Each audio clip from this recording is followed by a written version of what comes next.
Test, test, test.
Test, test, test.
Hello and welcome to the varsity football season opener. I'm Edison Palumbi. I'm Hill Butler.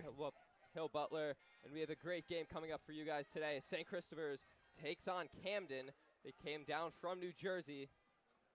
St. Christopher's with some big roster turnover last year, some big graduates, most notably quarterback Khalil Nash and Jacob Zoller.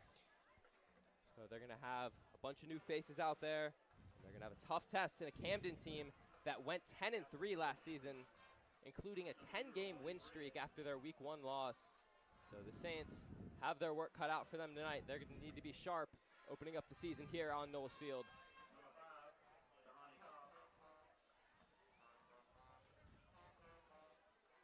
As Edison said, Camden went 10-3 last season, but one of those losses did come to Lake Taylor by more than 20 points. And if you followed the Saints season last year, you might recall that Saints beat Lake Taylor by more than 30. So maybe it was just a rough game. Maybe they rested them some stars for some reason. Maybe it's just an easy schedule. Who knows?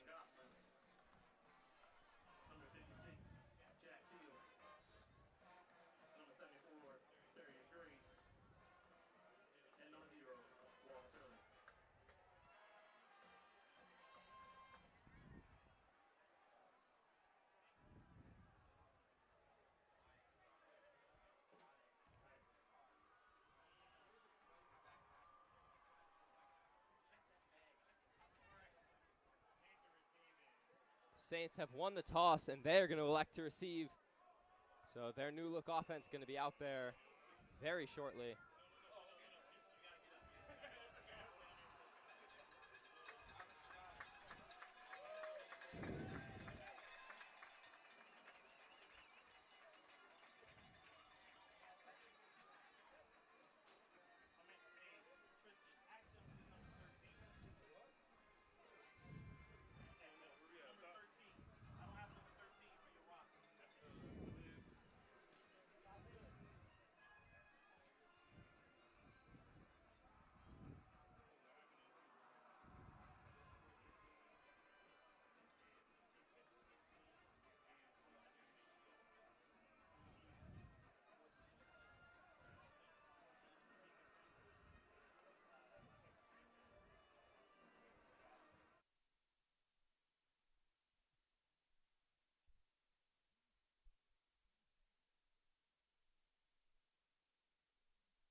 We are ready to go here on Knowles Field.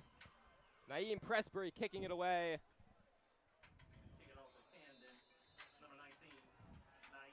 Elijah Asari and Michael Farley are back to return for the Saints, and here we go. A short kick will be fielded around the 12, and here is Asari, cuts it left, and he's going to be brought down just in front of the 20, maybe to about the 22. Good kick return coverage by Camden.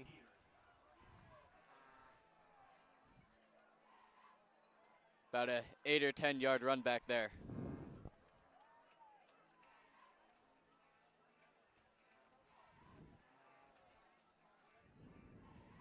And here comes this St. Christopher's offense. Like we mentioned, a bunch of big graduates last season, so a lot of new faces. And we'll see how they fare. It'll be Chase Roberts under center as the Saints ready to go. Number 1 in the backfield, Michael Farley.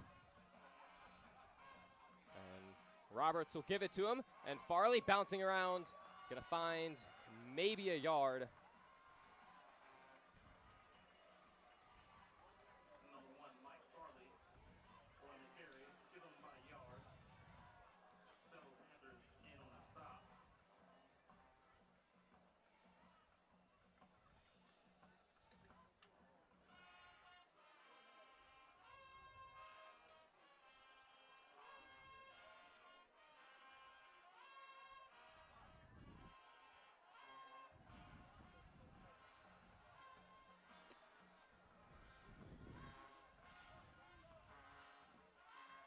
Roberts takes the snap.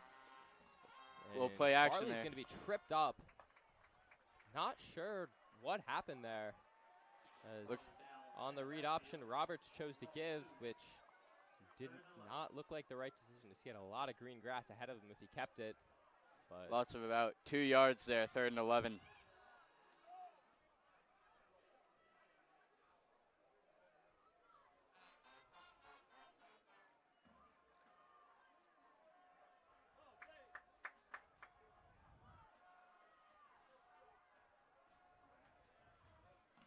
and 3rd and long now.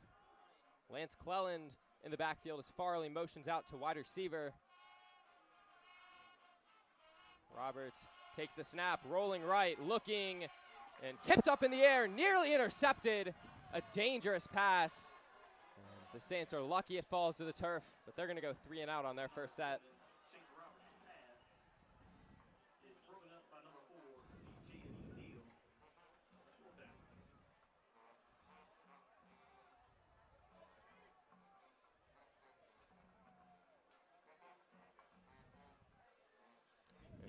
Christian Rogers on to punt it away. Malik Red back to return for the Panthers.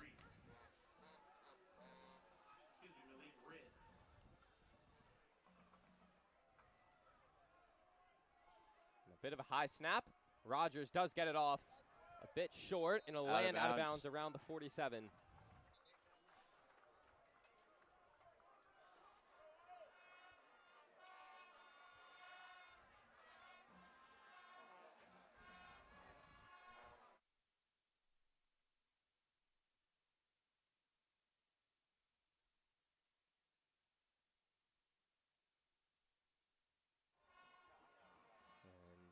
Here is the Camden offense. Ball on about the 45-yard line here. Makai Brunson lined up under center. And a bit of a high snap. He's going to hand it off. And this is going to be a big gain on the first play as Christian Braxton has a gain of about 11 and a first down.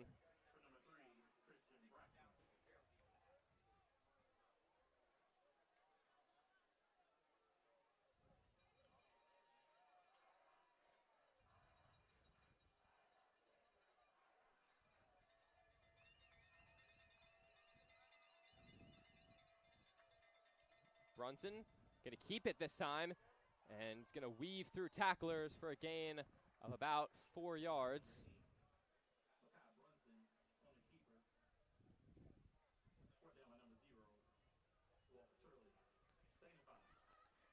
Walker Turley at the with the tackle there, junior captain.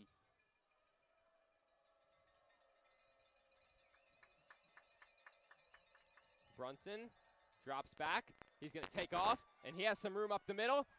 Brunson breaks off a tackle down the right sideline, and he is out of bounds at the 1. A great scramble from Makai Brunson, and has the Panthers on the verge of scoring. Gain of about 28 yards there.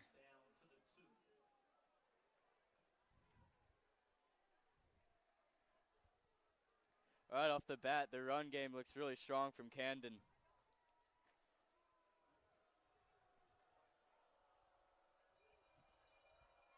Brunson's going to hand it off. That's going to be blown up. Addison Goslin flies in. That's going to be a loss of 2. That's going to put a bit of separation between the Panthers and the goal line. So they're now pushed back to the 4. Addison Goslin really strong on the rush last season.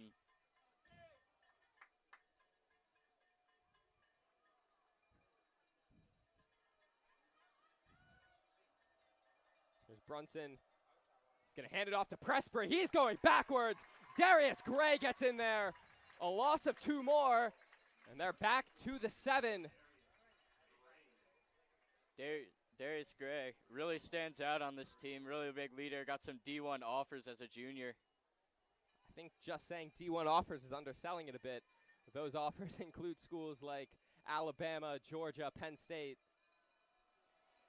But don't want to be the guy across Darius. Definitely not. Now 3rd and goal from the 7. That's batted up in the air. And the Saints are going to come up with a goal line stand. as it was Gray getting in there once again, and he was alongside Lance Cleland. Already showing why he's got all those offers. Really stellar player out there. And the Panthers are going to keep the offense on the field. 4th and goal from the 6. An early test for the Saints defense. Red zone defense looking really good right off the bat here. And timeout will be taken.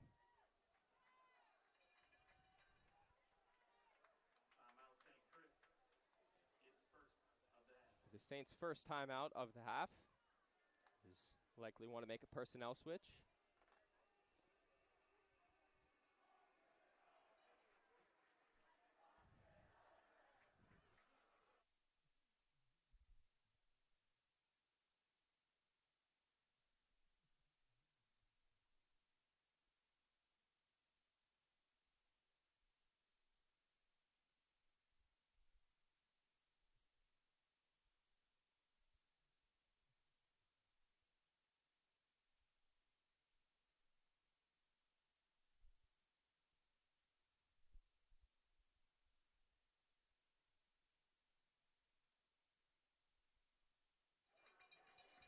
Big down early in this game as Camden going to leave the offense out on the field.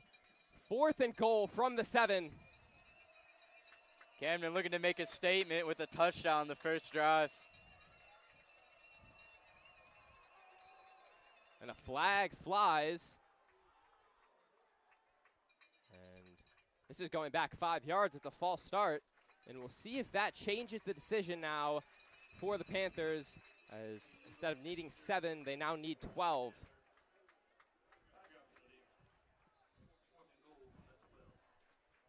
And looks like they're keeping the offense back on the field at 4th and goal at about the 11-yard line. So here we go, 4th and goal from the 12. Brunson drops back, Looks the heat pass. coming. Helmets are off. Brunson escaping, gets a pass off to the corner of the end zone. Incomplete. The Saints defense comes up with the stand, and they're going to get off the field. Just barely incomplete. Right on the line there, stepping out at the corner.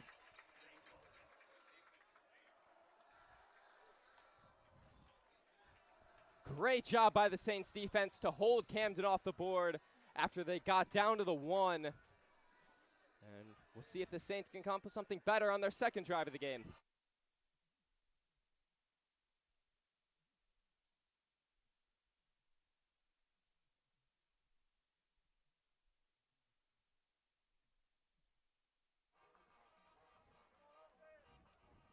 From their own 12, here's the Saints offense. And a give to Farley. He has nowhere to go. Maybe gets back to the line of scrimmage. Right back to the line of scrimmage, no gain there.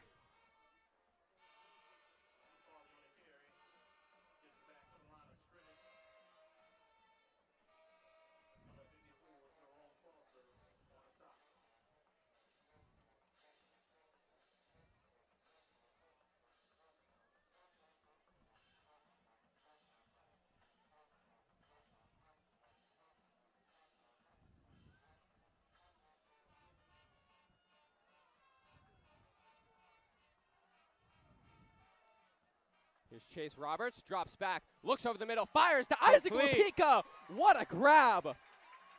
Reminiscent of David Tyree in Super Bowl 42 as Lupika pins it against his helmet.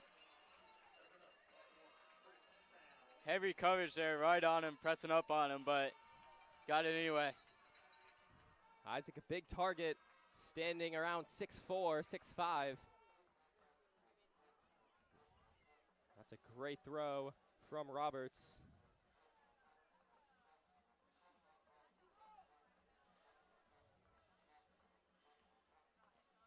Roberts gonna hand it off to Farley, and once again, nowhere to go.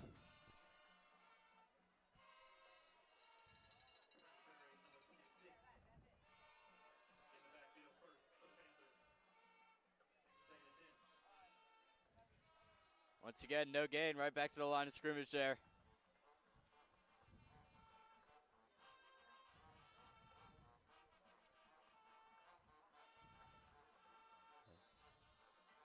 The offensive line has been the biggest issue so far for the Saints in this game, especially with the run blocking. Saints haven't been able to get anything going for Farley. And as soon as he's had it, he's been hit.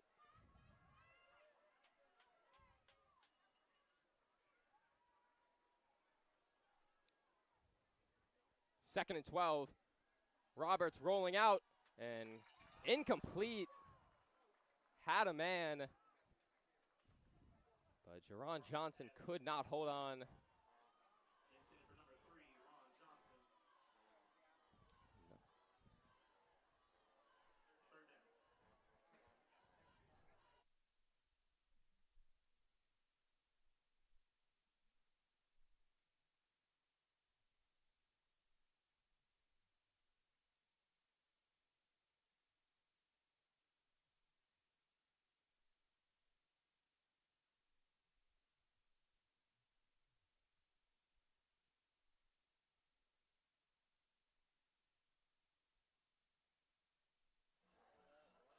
A third and long upcoming for the Saints. Need about 12 yards here.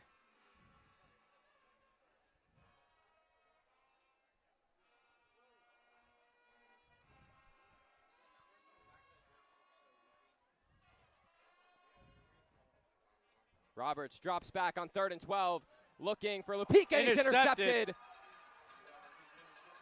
Threw it into coverage, and this is going to be a big return as Lupika brings him down around the 10.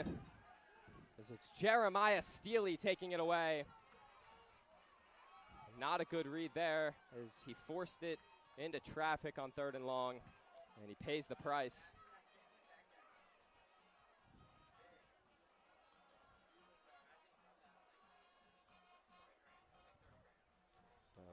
Another drive with very good starting field position for the Panthers. This one even better, starting from the 12.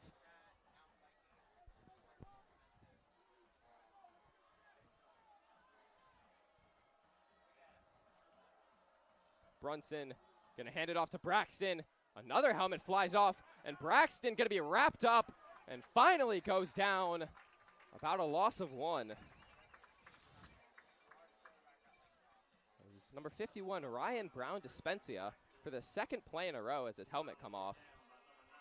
Hopefully Camden can get that figured out. Definitely don't want players' helmets flying off in the middle of a play.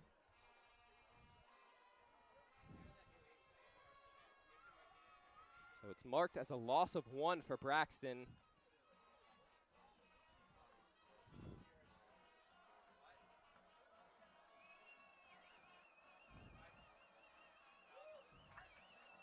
Second and 11. Brunson drops. He's going to step up and take off. And down to the 3. That was a big tackle there.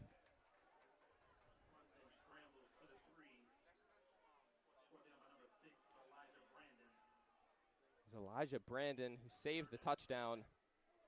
And a bit of a harsh spot as they're only going to give him the 5.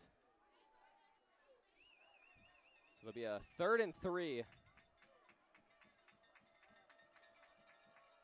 Brunson looking, has Braxton open, and touchdown Camden. Saints left Christian Braxton open out of the backfield, and they're going to pay the price as they go down 6-0 here.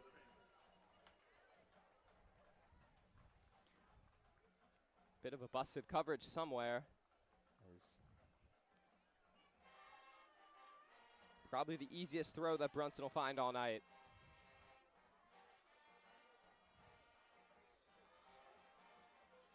It'll be Jerome Foster, number 54, kicking it away.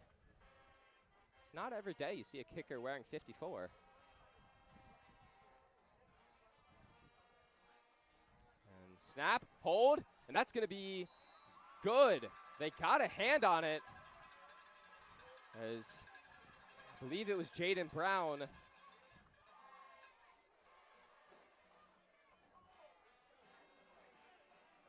But 7-0 Camden. 4:18 to go in the first.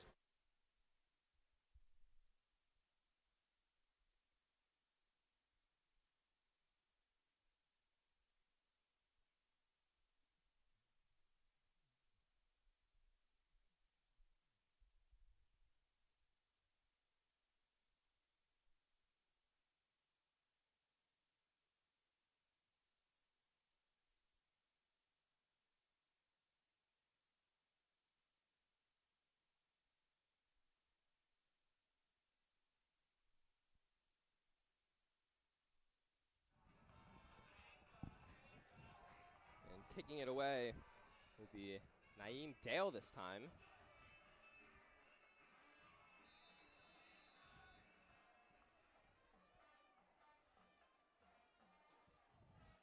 And his kick very short. Takes a bit of a strange bounce. And Camden, it's a scrap for the football.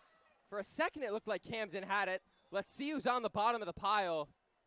And the Saints do manage to fall on it, but near disaster. It's Colin Johnson, I believe it was Colin Johnson over there, who had it slip through his hands.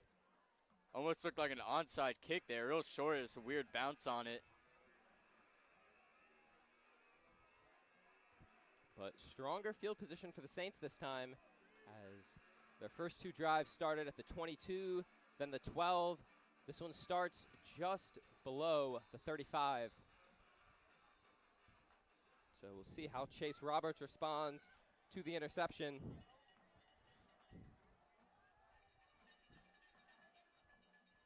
Addison Goslin lined up in the backfield.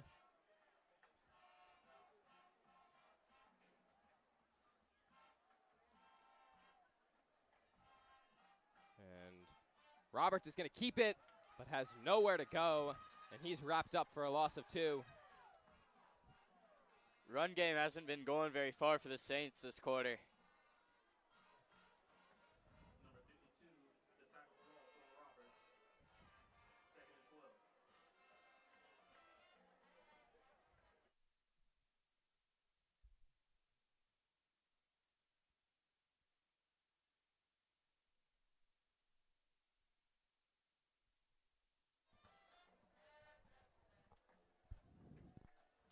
Second and 12 after a loss on the keeper last play.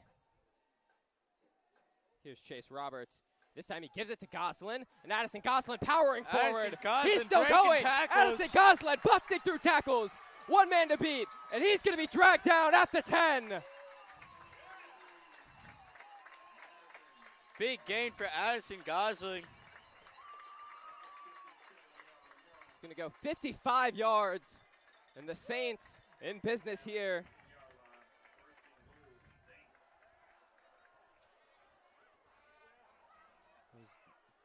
It was Jaden Steele, number 4, who made that crucial tackle after Goslin seemingly broke away from the whole team. Primarily a linebacker, but seems to be working at running back pretty well so far.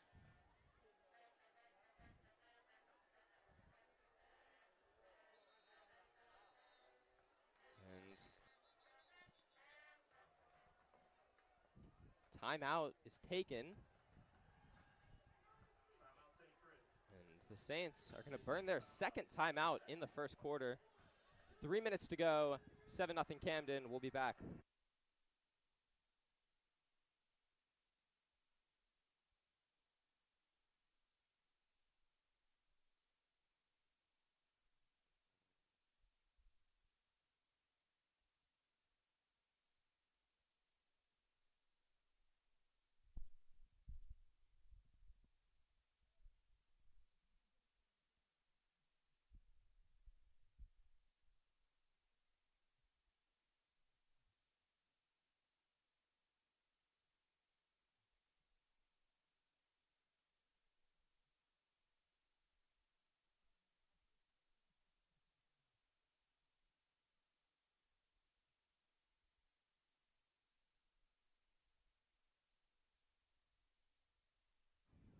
And out of the timeout, St. Christopher's has it. 1st and goal from the 10. They come out in the I form. Cleland is the fullback. Farley as the halfback. And they're going to give it to Farley up the middle. Once again, just no room as he's instantly hit after getting back to the line of scrimmage. Gains a yard. 1 yard gain. It's Khalil Dale with the tackle.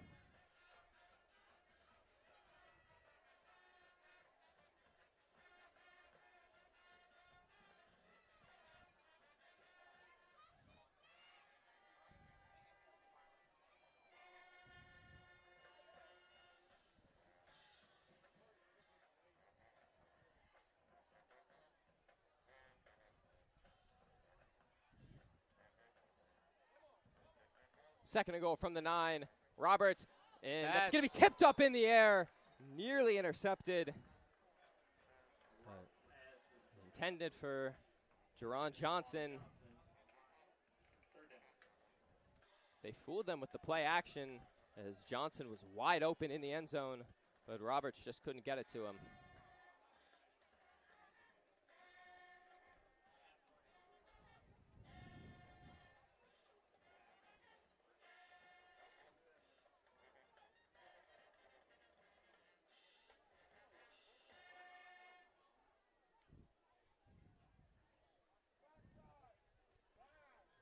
Third and goal now from the 9.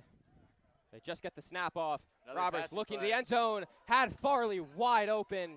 He just couldn't hit him. Seemed just barely out of reach there.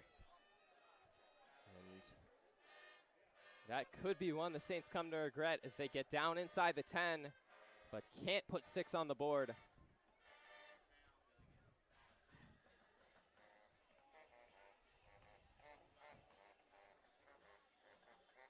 It'll be Christian Rogers coming out. Kick from 26. He's never been the place kicker before. Has punted. And timeout. And that's going to be offsides. So that'll move it up 5 yards. We'll see if that changes the decision for the Saints as they're now down to the 4. And it appears not. They will leave the kicking team out on the field. As now it'll be about 21 yards for Rogers.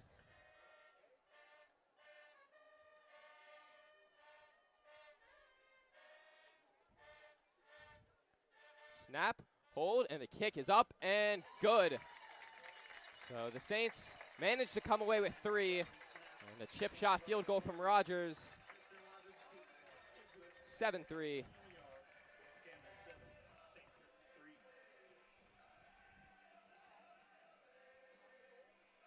Kicking unit will come on the field with about 2:04 left to go in the quarter. And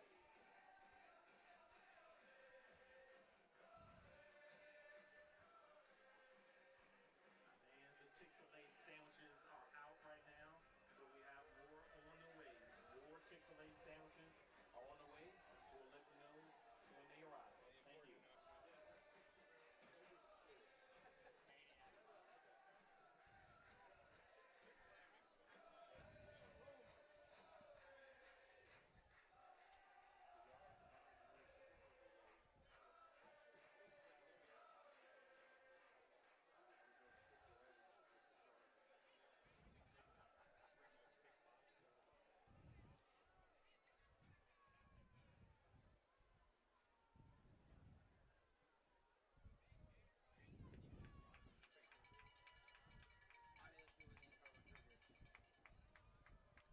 And Christian Rogers on to kick it away now.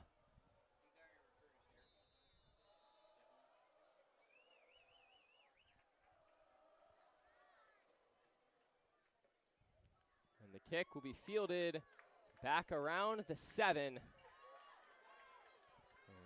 it'll be Jaden Steele busting off tackles and brought down just past the 25. About an 18-yard run back.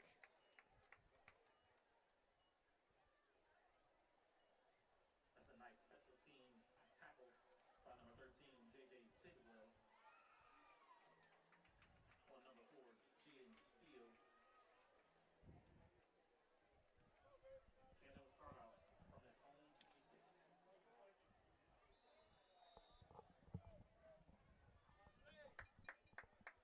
So Camden starting this drive on the 26. As Brunson drops back, he's looking deep and just overshot him.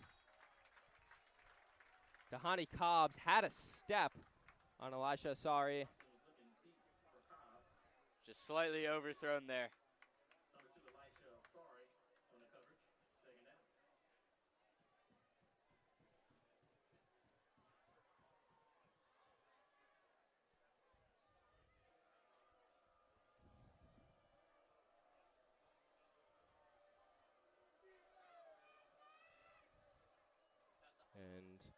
Brunson going to keep it, and he is going nowhere. Gavin Johnson gets in there. And it'll be a 3rd and 14. Gavin Johnson with the sack there, putting him back about 4 yards.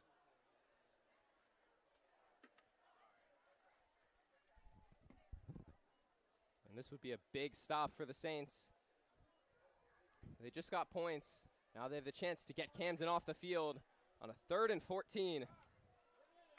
Jots back to pass. Brunson looking and has a man open and busting away from Farley, and he is going to be marked past the line again. But a flag does fly. This could be coming back.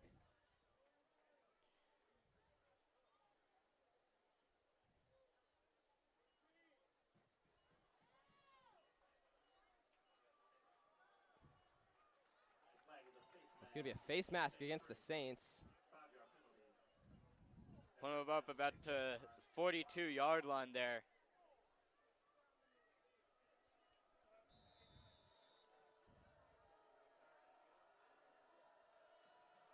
So the Saints had a chance to get off the field, but Wasim Muhammad managed to find about 15 when he needed 14. And here's Brunson rolling out under pressure and just gets it off.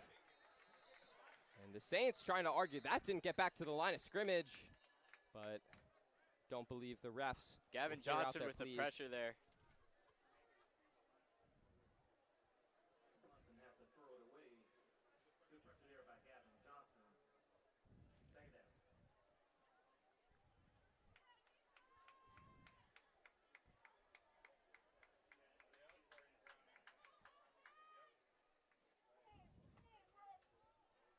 And they will give the grounding call. There was a flag on the play. Intentional grounding. So take back what I said. The refs apparently did hear the Saints.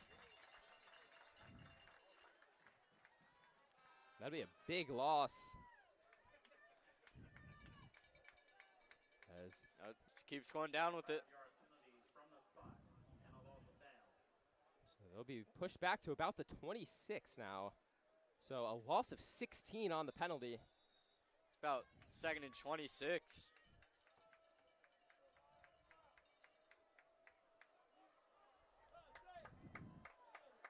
.2 to go in the first quarter.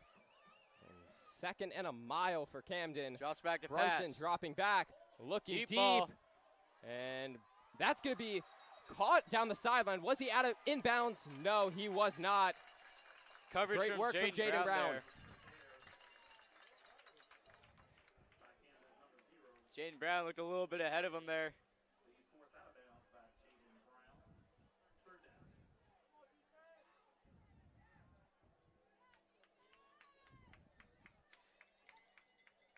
3rd and 26 from the 26. These are the momentum downs that can shift a game if Camden were to convert. 3rd and forever. Brunson drops back. Goslin coming in. Brunson just barely heaves it didn't up get him. and well incomplete. A bit of miscommunication there, it looked like, with Tahani Cobbs. As Cobbs turned around, Brunson just launched it, and the Saints gonna get off the field. Addison Goslin just barely didn't get to him there. He's recorded about, I believe, 4.5 sacks last season with the Saints. You can see why. He's real good at just getting through those O-lines, just shedding blocks. Didn't really have to do much there. That was mainly just poor blocking. He didn't even, no one even blocked him. So looks like a bit of miscommunication on the Panthers' offensive line. But He gets through. yeah, I'm sure he's not complaining about that. And they will punt it away from the 26. Oh, false start.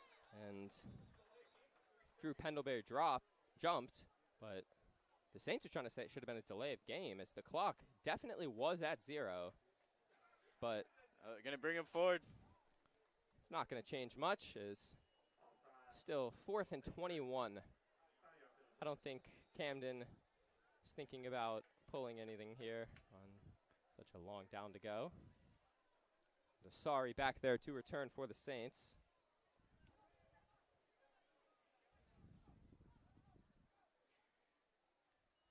And a very short punt. It'll Another bounce short, around low the one. 49. And it'll roll to about the 32. So all in all, not a bad punt.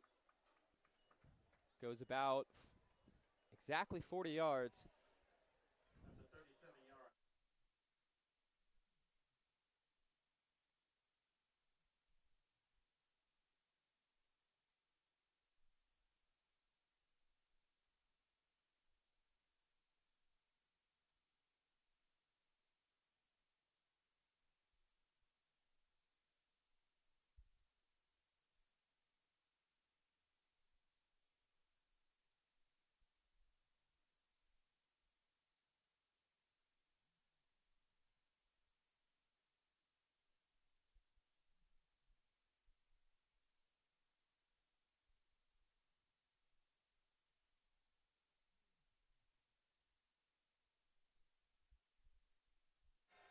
So the St. Christopher's offense going to come out at their own 33.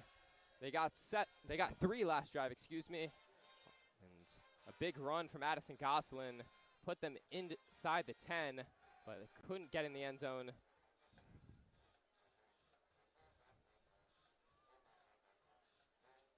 Roberts going to hand it off to Farley, bounces it outside, and still just can't find any space. Maybe he got back to the line. Looked Looks like a loss about a to loss me. of 1.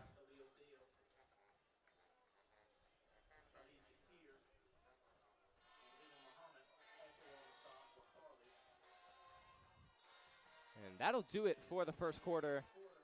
7-3 Camden, as the Saints will have it when we come back.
Hello and welcome back. Saints have it on their own 31, 2nd and 11, down 7-3 to start the quarter. As Roberts drops back, has a completion, Wide open. and he'll have about 10 yards to Finn Walter.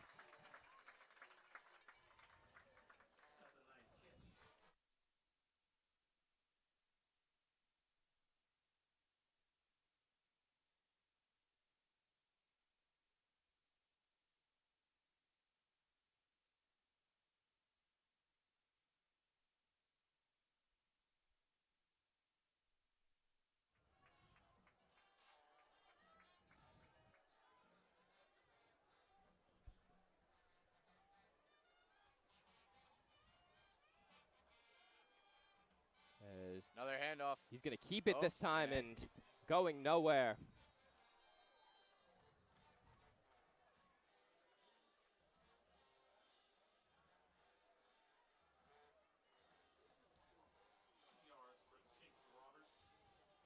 The Saints' offensive line has just not been able to hold up in run blocking. Every carry, someone's getting hit in the backfield. Even on Goslin's big run, he had to break through 3 or 4 tackles. It's just not sustainable for them if the run blocking is going to hold up like this. Outside of Addison Gosner with that 57-yard run, Saints have been averaging negative yards on rushing. And someone jumped. We'll see who they call it on. And it's going to be going against Camden. So 2nd and 8 turns into 2nd and 3.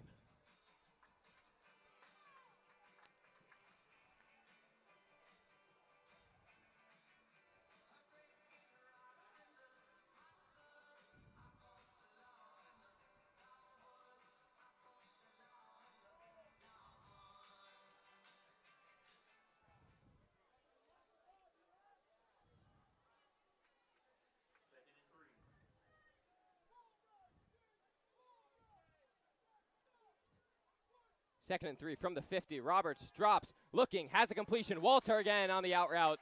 And he has about 7 and a first down. Out of bounds at about the 48-yard line for a first down.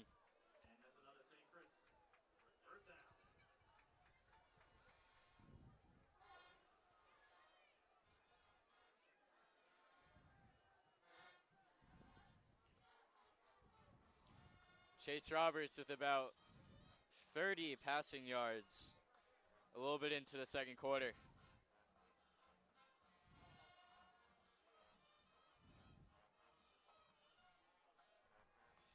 The Saints need to get up to the line quickly. Play clock down to 6. And they don't get it off. And look like Farley jumped anyways. So they'll be going back 5 yards. Those are the simple mistakes that the Saints need to limit. You can't put yourself in 1st and long just because you don't get up to the line quick enough.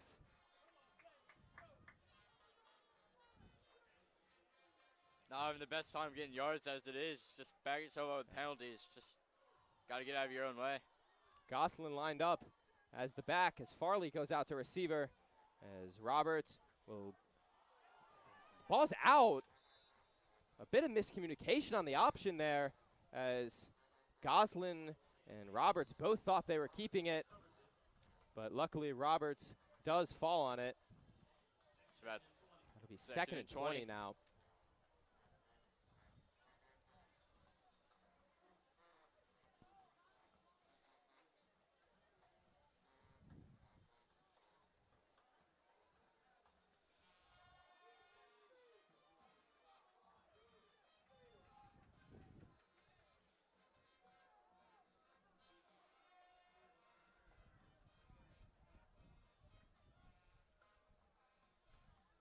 Roberts drops back and tries to flip the screen, and Farley had it in his hands off the deflection, but couldn't hang on. 3rd and 20 now.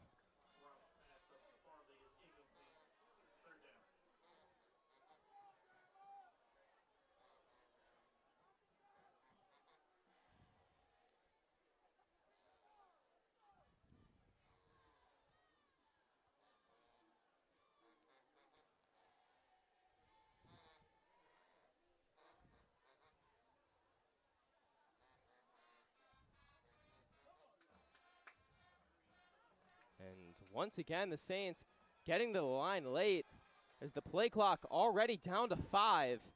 You got to get this one off. They can't get another penalty here. This drive is over. And they will just get it off at 1. Roberts drops back, looking deep, has a man, complete.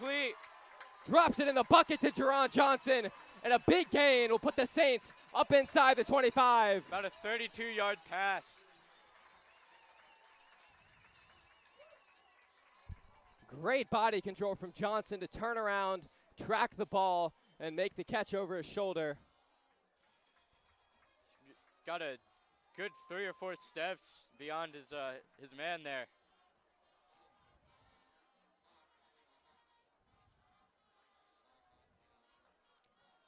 On a 3rd and long, if you try to bring pressure and that pressure doesn't get in, you can be in trouble.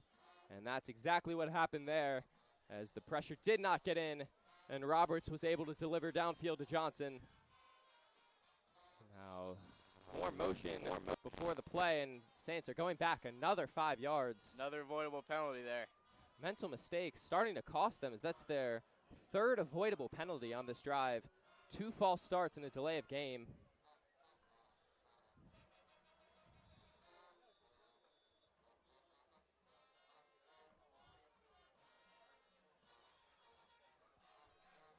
got to say the pass game has looked a little bit better than the run game here. Especially on this drive.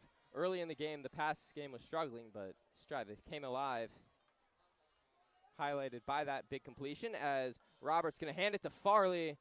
Just can't find anything. Gets about a yard. Chase Roberts started about one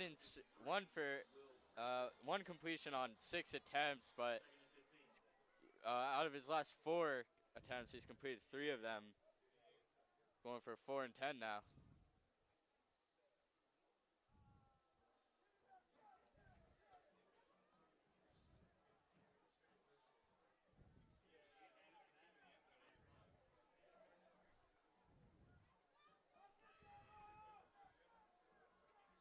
Second and 15 as the play clock once again winding down. And they get it off with 1. Roberts rolls right and nearly intercepted as it went through the hands of Aaron James. Excuse me, that was Malik Red who got his hands in there. But that'll put the Saints at a 3rd and long. And it's a difficult spot because they're out of field goal range. A kick from here would be about 48. So puts them in a tough spot if they can't gain yards at least, let alone convert.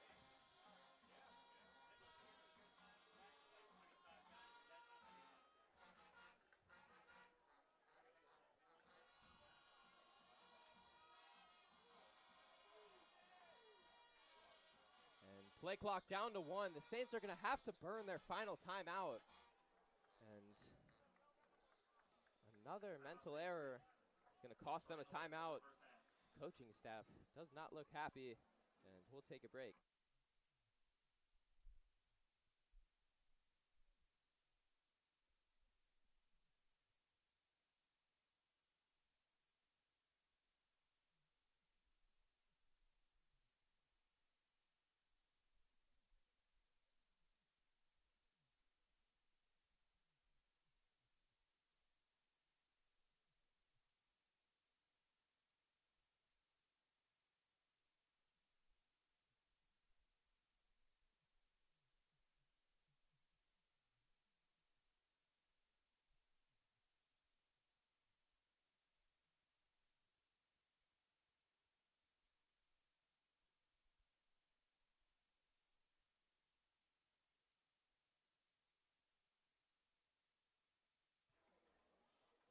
Welcome back out of the timeout.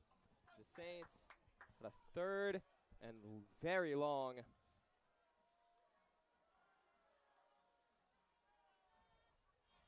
Roberts drops back. Pass, stays in looking, the pocket. going deep, has a man.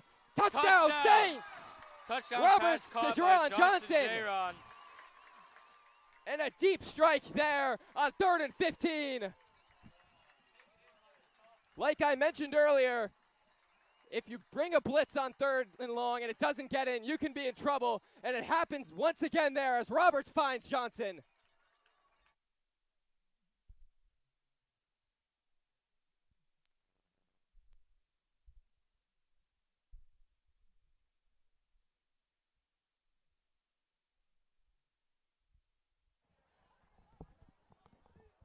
And the extra point from Rogers, up and good.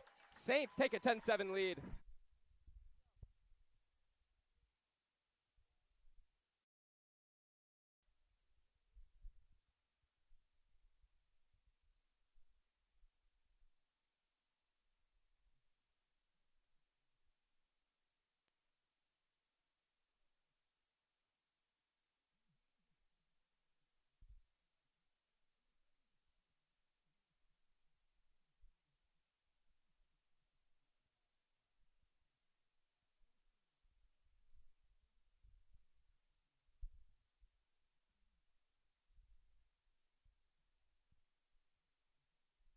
Thank you. So a big touchdown drive there from the Saints. Hill, what do you think went right on that drive?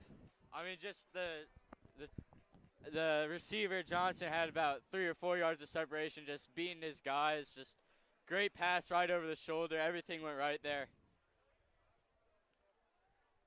And a great pass, as you just mentioned, from Chase Roberts with pressure in his face.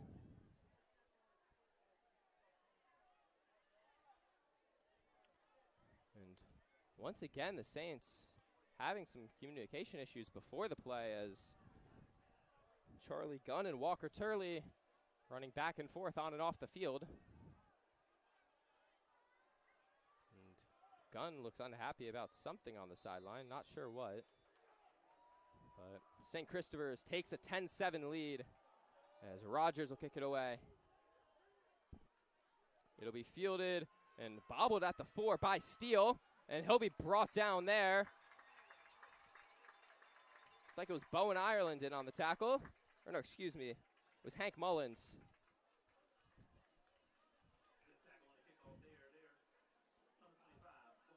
So coming into this drive, Hill, what are some things you think the Saints need to work on defense? Obviously, the offense has come alive, got 3 the drive before, gets 7 on that drive, but what does the defense need to do in order to keep the Saints in the lead?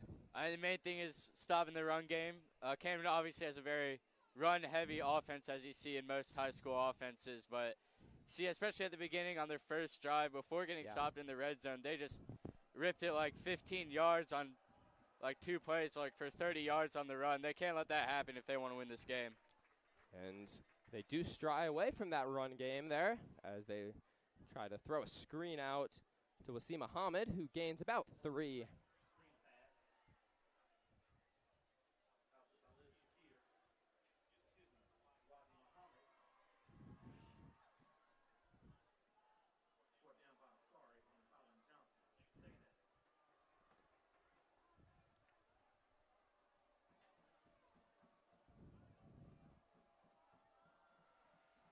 As rush coming, Brunson gets away from Gray, steps up in the pocket. He's going to scramble now, and he'll be down about 2 yards short of the line to gain.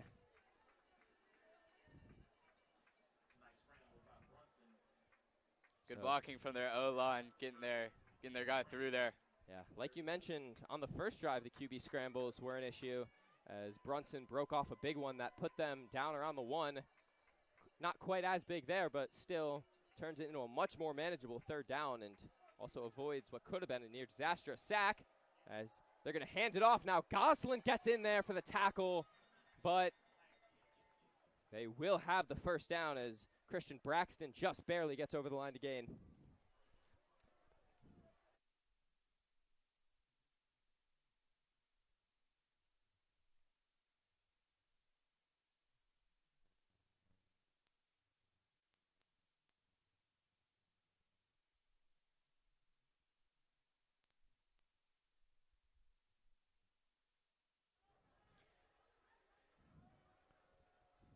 And 1st and 10, Brunson drops back, quick out, complete, and breaking away from tackles, makes 2 men miss.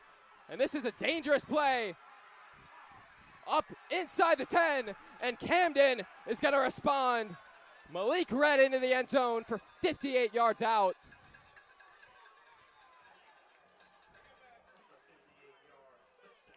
Couple of missed tackles there. Whistles are blowing, however, and a flag is down. Could this be coming back? And it is coming back, a holding. So erase the 6 points, and the Saints catch a break.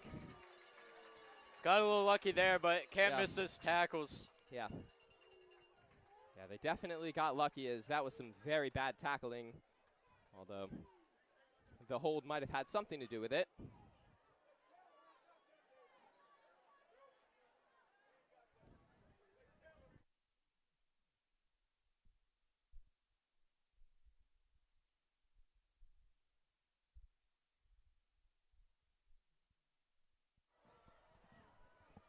So Camden still does get about an 18-yard gain. And Brunson on the keeper, has nowhere to go. Addison Goslin blowing it up. Another tackle for loss by Addison Goslin, really showing his value up there. And when Addison gets in there, he is making them feel it.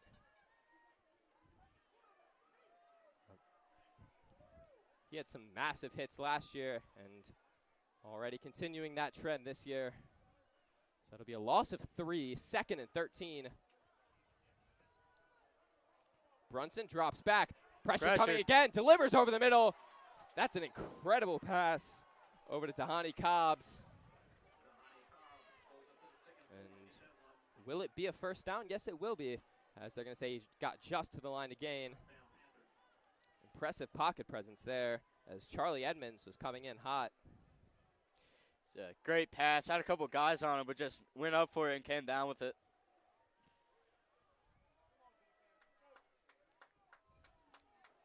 So just outside the red zone now from about the 20.5-yard line. Brunson looking, has time, throwing, and incomplete. Split between Muhammad and Steele. Looked like they both thought it was coming to the other guy there. Yeah, and lucky that wasn't intercepted because he threw that into double coverage.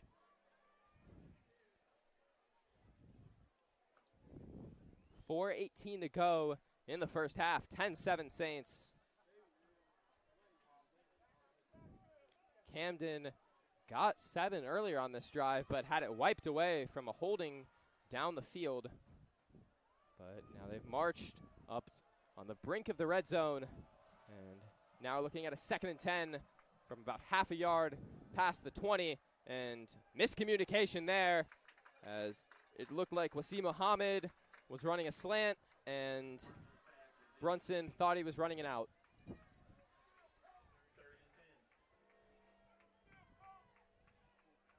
Hill, do you think the Saints are going to bring pressure here on this 3rd and long? I would say probably. If looking at the rest of the game, they're bringing pressure. Has certainly worked most of the time for them. Yep. As multiple sacks, a lot of tackles for losses. 6 in the box for the Saints. And they'll only rush 4. Brunson has it batted down. It's Gavin Johnson and Darius Gray getting in there. Johnson and Gray look like just unstoppable out there. I mean, it's not very often you find an offensive lineman who can block Gray. All the top schools are after him for his play on the offensive line, but he's a force on the defensive line as well. And once again, Camden will leave the offense on the field on a 4th and 10 from the 20. Brunson, pressure coming, gets it off, and incomplete. Miscommunication once again as Wasim Muhammad ran a curl. Brunson threw a fade, and the Saints are going to get off the field. A lot of miscommunication from this Camden team, especially when you're going for it on a 4th and 10 like that.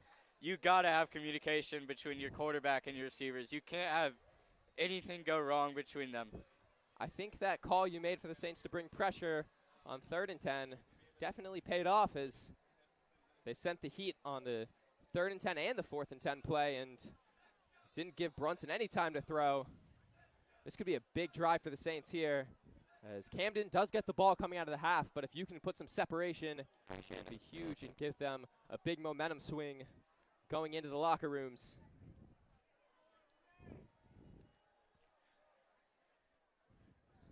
Chase Roberts gonna hand it to Farley, and once again, just nowhere to go.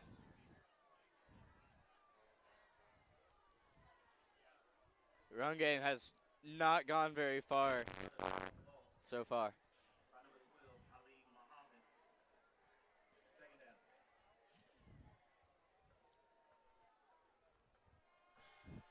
I think the Saints did come up with something good on the last drive, though, taking some shots down the field.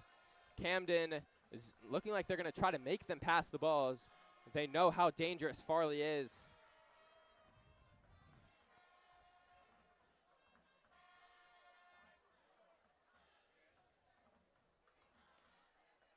As Roberts rolling right, under pressure, and he's just going to fling it out of bounds.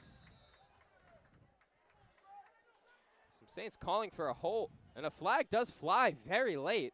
We'll see what it is.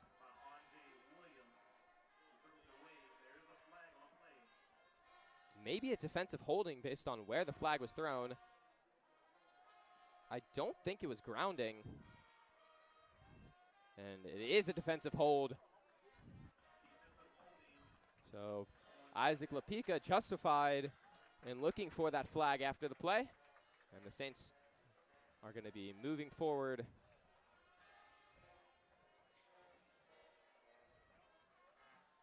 Getting lucky again with that whistle. Really late flag, though. Yeah. Came well after the play.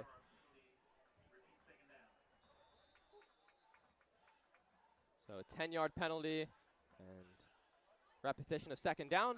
But before that 2nd and 1, Camden will call a timeout. So we will be back shortly. 10-7 Saints, 3:13 to go in the second quarter.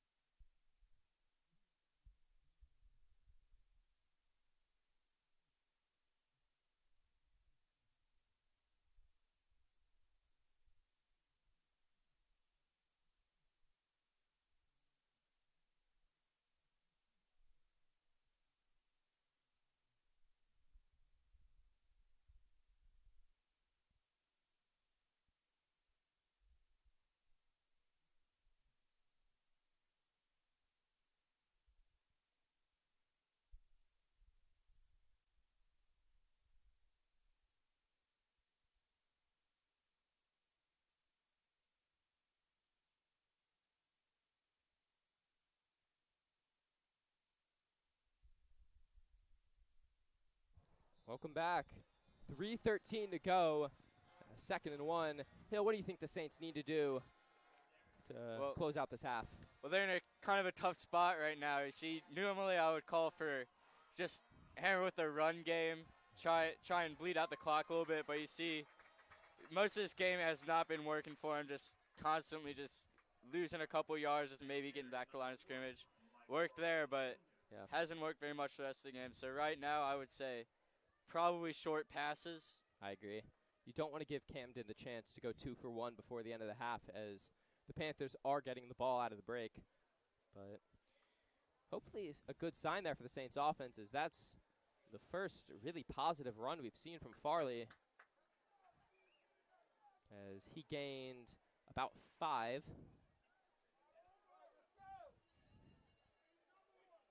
Panthers stacking the box once again. No high safeties. And Roberts pass tipped, but it'll be complete to Jerron Johnson. And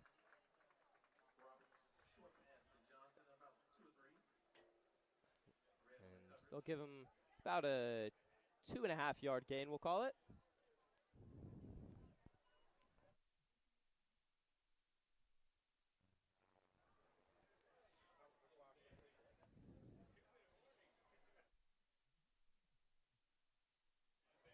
So just as a reminder, unlike college football, which just got it this year, there is no 2-minute warning, as we have just now eclipsed that 2-minute mark.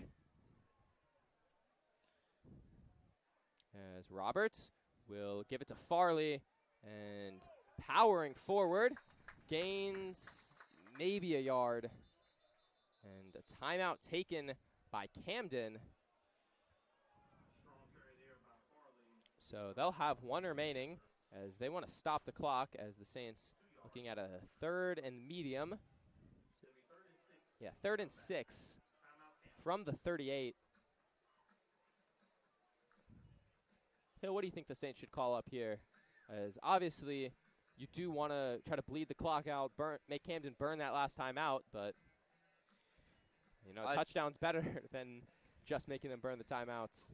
I'd say, just like I said earlier, probably short passes and run a little bit. I agree. I mean, as you can see, running not worked very well. Got a bit of a gain those last 2 plays, but most part just barely getting back to the line of scrimmage. So I'd say stick with just short passes and running a little bit just to bleed the clock out. And, I mean, if it gets to the point, maybe a deep pass. Deep passing has worked pretty well for the Saints so far, as their receivers have gotten really good separation.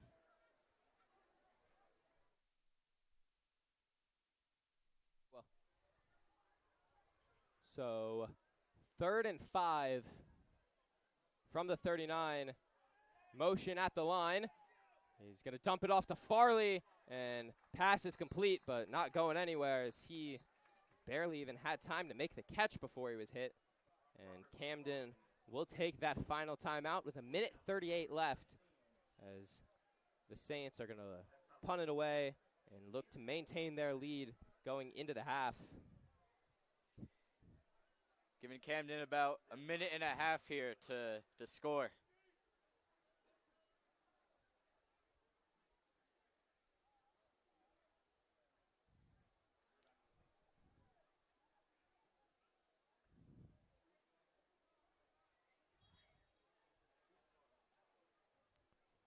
And 4th and 4. We'll see if the Saints try to draw them off sides, as encroachment would get them a first down, but they do not. Rogers, low line drive, barely gets it away. And my good, ball's out! Loose. And it's going to be recovered by, no, it's not recovered by the Saints. And it's loose again. Recovered by the Panthers, but I think they're going to rule him down anyways. Who was that put that hit in? My goodness. I didn't catch a number, but that was fast and that was hard. Just knocked the ball right out. I believe Camden recovered it, but it was a hard Harrison hit. Fuller.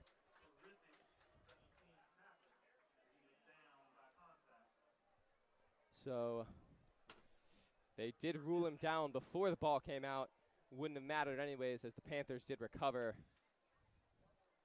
He was right on that. Yeah. I'm surprised he didn't fair catch it. I mean, when he caught the ball, Fuller was coming at him at full speed about 2 yards away.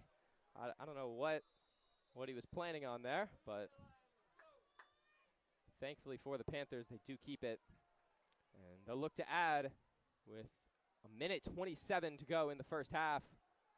Dropping back, looking, nothing open. Turley gets in there and drags him down by the ankles. Walker Turley. Like you mentioned earlier, Turley had a very good sophomore season and already having a strong start to his junior year, as that is his first sack of the night, but he's been all over the field. He's an impressive multi-sport athlete. I think he's won 15 of his last 16 wrestling matches at St. Chris, so I guess it translates. As pressure coming in again, they're going deep, and that's going to be caught down the sideline by Wazim Muhammad. A big play for the Panthers.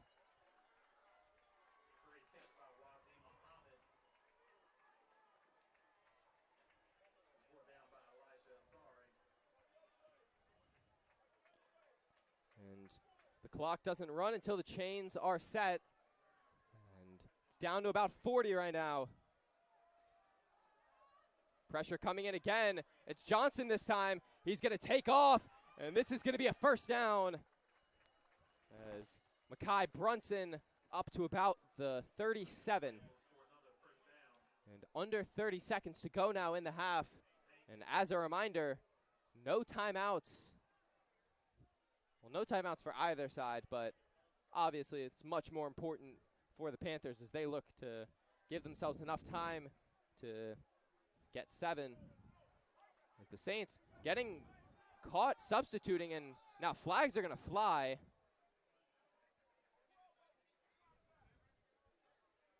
So far, this drive has gone perfectly for Camden. Great deep pass, great run going out of bounds to stop the clock. Now it looks like they might get a penalty, too, in their favor. Yeah, illegal procedures. They snapped it while the Saints were not set.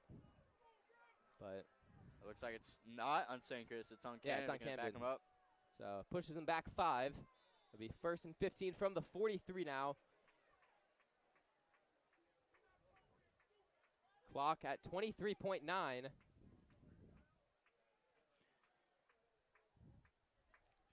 Makai Brunson dropping back, pressure coming. Brunson looking to take off, has some room, and he's going to slide down. Considering there's Addison Goslin coming in, probably the wise decision, but the Panthers have got to get going. Clock down to 10. And looks like they're only going to have time for one more snap, as they will clock it with 3.8. Not in field goal range yet. Yeah, field goal range definitely yet. not. I mean, they didn't even take a field goal from the 12. Definitely don't think they have plans on kicking from the 42. Considering they have a lineman kicking for them, I don't know how comfortable they are at all with kicking field goals. It's going to be another illegal procedure on the Panthers, but I do agree with your point. And if they had a kicker who could hit from 59, I'm sure this would be national news. And the Saints student section getting fired up as Jack Seal goes over to get him going. As that's it. The clock, I don't believe it should have been running. Apparently it was supposed to be running. So Camden not even going to get a Hail Mary off. We go to the break. Maybe not, as whistles are blowing. And the Saints are being called back to the field.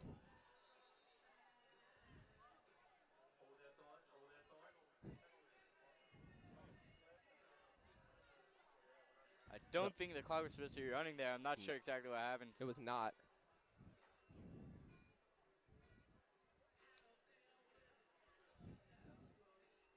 But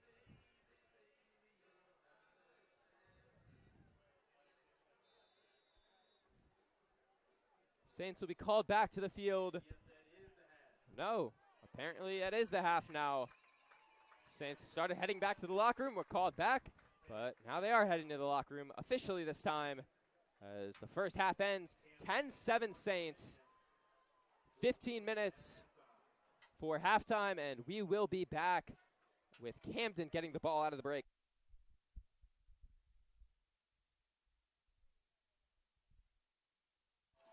So we have a very special halftime performance here as Camden brought their marching band all the way down from New Jersey. So we're going to enjoy a performance from them.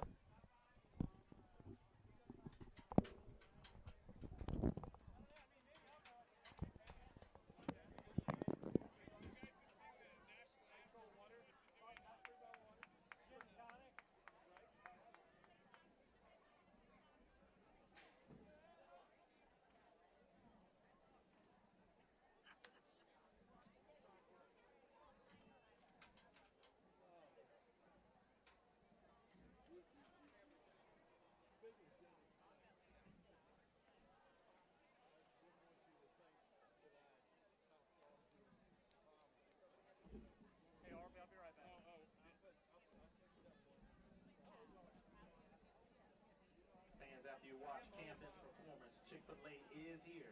Chick-fil-A has arrived.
Hello and welcome back to the second half. St. Christopher's takes a 10-7 lead into the break.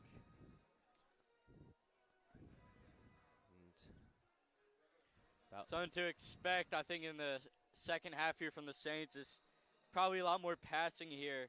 The run has not worked for them well. You see the averaging like half a yard per attempt outside of like one long rush by Addison Gaslin. The rush and the rush block, it just hasn't worked well. If you look at the pass, though, especially recently in that second quarter, the pass has been working really well. Chase Roberts started 1 for 6 with an interception, but now he's 7 for 14 with a touchdown and 92 yards, which is more than 13 yards for every completed pass.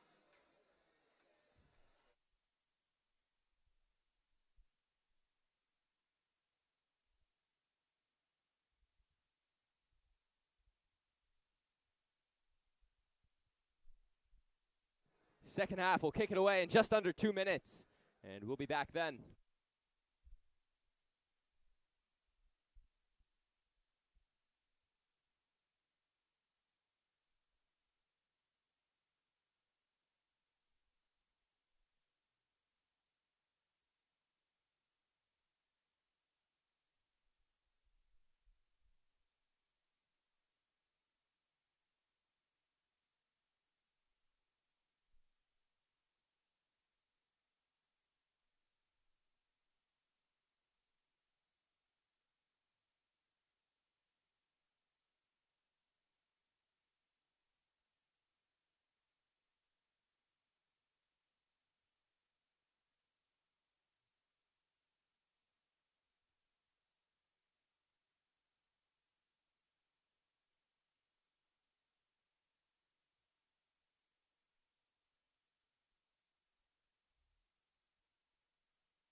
Hello and welcome back.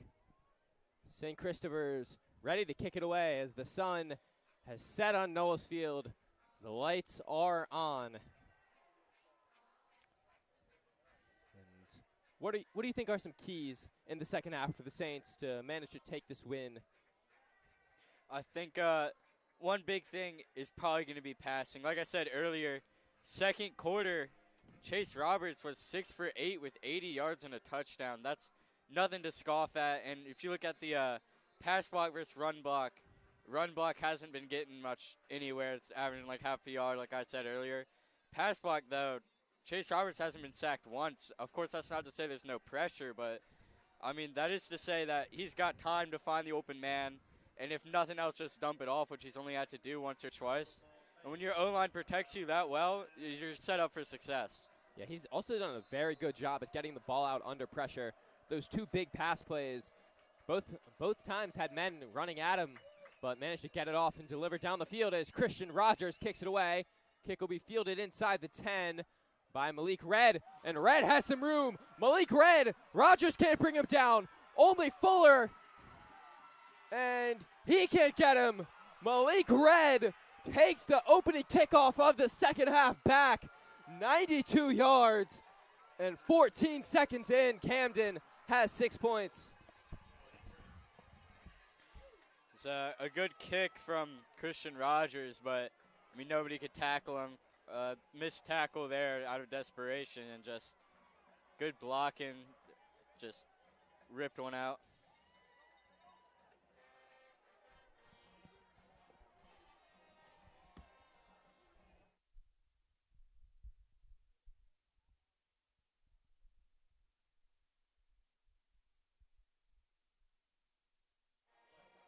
on now for the extra point, Jerome Foster, as he looks to make it a 14-10 lead for the Panthers.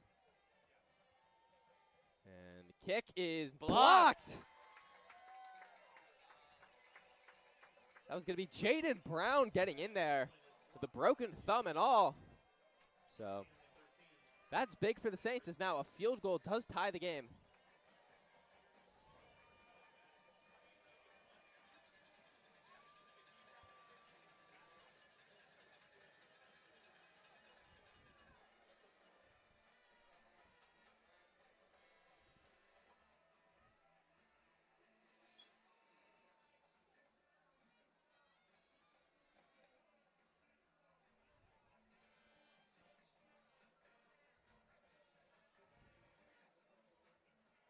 So the Saints are going to look to replicate some of Malik Red's early half magic as he took the kickoff all the way back.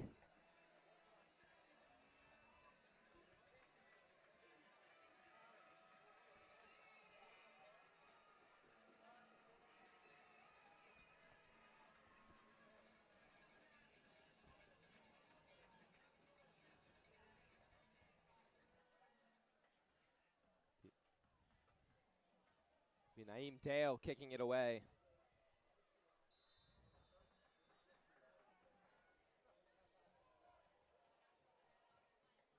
And another short kick will be fielded around the 22 by Asari, who goes down the sideline out to about the 33.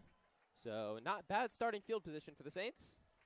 Seemed like he hesitated a little bit there, not sure how to return it, but got a good couple yards out of it.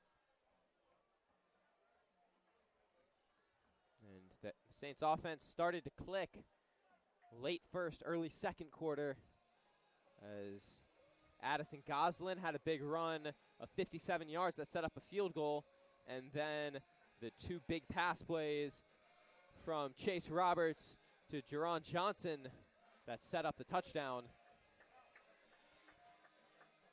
So an explosive start to the half for the Panthers, and the Saints will look to counter.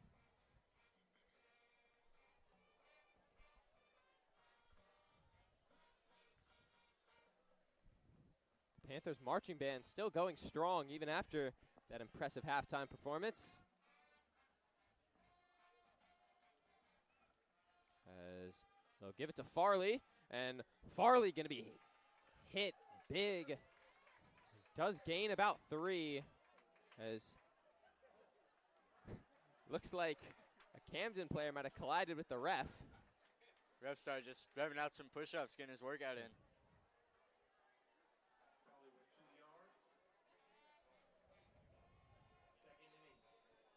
Farley did have some better blocking there, but just unable to make the tackler miss. In the first half, he only went for 10 yards on 10 carries. Only 4 yards on 10 carries. If you compare the rushing between the two teams, on paper, St. Chris technically has a stronger rush game with 14 carries and 56 yards, but one of those was one massive gain by Addison Goslin on one play that set them up for a field goal, whereas if you look at Camden, it's mostly pretty consistent, just thrashing down the field with that run game. You're definitely right. If you take out the one big run from Goslin, the Saints have -1 yards on 13 carries. So that's going to be an area I'm sure they look to improve out of the break, and we'll see who this flag was against. Someone jumped, but the refs concurring on who exactly it was. Yeah, I didn't see much there, but just have to see what the refs say.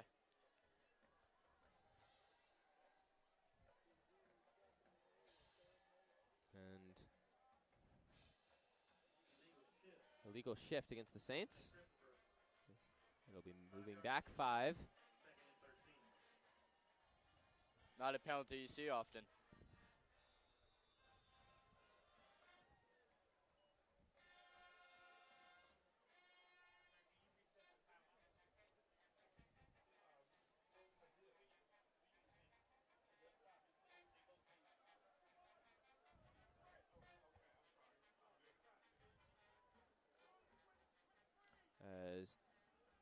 keep it on first down, or second down, excuse me. But Roberts doesn't get much. About 1 yard, maybe. Yeah. It'll be a 3rd and long. The Saints managed to convert some, but obviously not a sustainable way of moving the ball, just converting a bunch of 3rd and longs.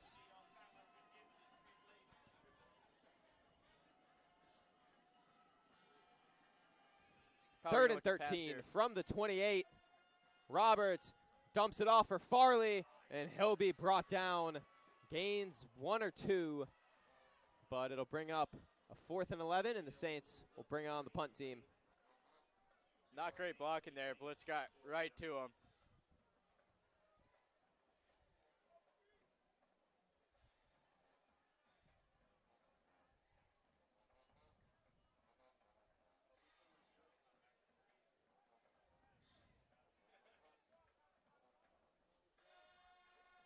Number 99, Christian Rogers is back deep to kick for the Saints.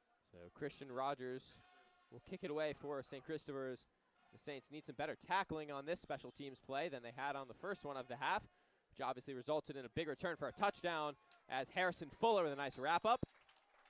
And the Camden offense will start from about the 44-yard line.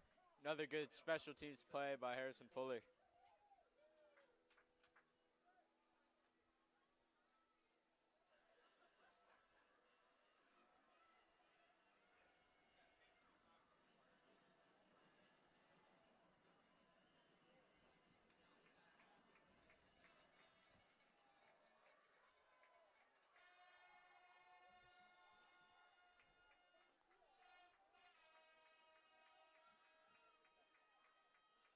And they're going to hand it off, and that is going nowhere.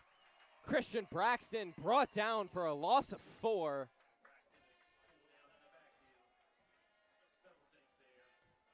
Did you see specifically who got in there? I wasn't sure. There's a couple players getting in there. I don't know who got the first hit. I saw Turley in there. I saw Gavin Johnson in there. But Great pressure from Yeah. the Saints this entire game, really. yeah, they've been making Camden get the ball out quick when they try to pass, and that's what you want to do, is both sides pointing at each other, and that's going to be a false start. So 2nd and 13 going to turn into 2nd and 18. That's a false start on the Panthers. 5-yard A lot of avoidable penalties from both teams here.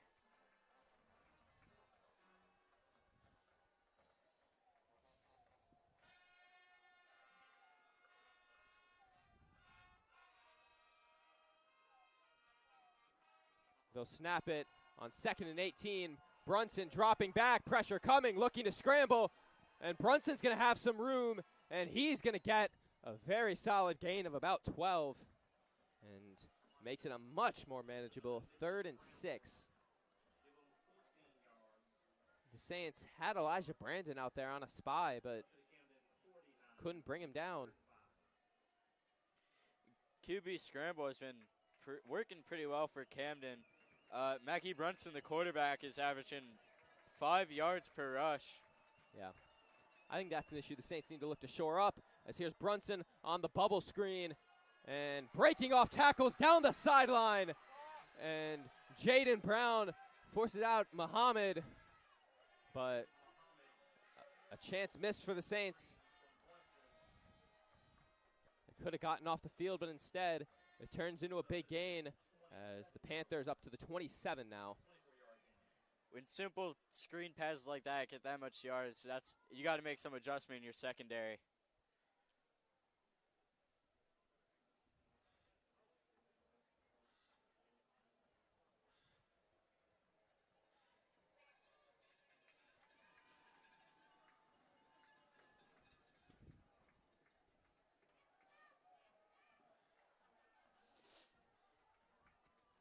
From the 28. Rush coming. Goslin gets in there, going to the end zone. Caught. Touchdown. And that's an incredible throw as Malik Red has his second. Just manages to sneak it by Jaden Brown. It's a great pass right there. It's pinpoint accuracy. Put him up potentially 10 right now, 9. Yeah. I wonder if Brown's broken wrist caused him to take that chance, because he doesn't really have a chance at catching an interception. So No, takes away a lot of the risk of taking those deep shots when you have a safety who only can use one hand. yeah, it's bad away with your other hand at best, but, I mean, no chance of an interception virtually. And the Panthers going to go for 2. Brunson swings it out. That's going to be broken up. Did he come down with that? He did not. Nearly a circus catch there from Malik Red. Almost picked it up off the deflection, but I think he might have been out of bounds. Yeah, maybe it hit the ground first. I don't know. We didn't really have a great angle to see it, but fortunately for the Saints, it does fall. It's a 9-point game. It is still a 2-possession game, but the Saints needing points here.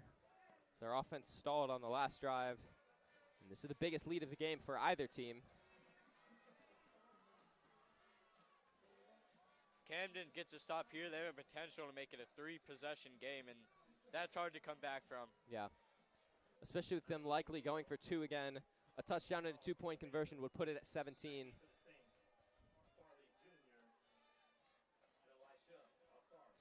Michael Farley and Elijah Asari back there to return. A line drive fielded by Farley at around the 21. And he looks to make some men miss.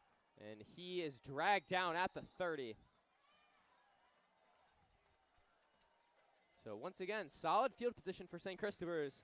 We'll see what they can do with it. Like I said earlier, this is crucial for the Saints. They've got to put it in the end zone or at least get a field goal here, because if it turns into a 3-possession game, it's going to get away from them real quick.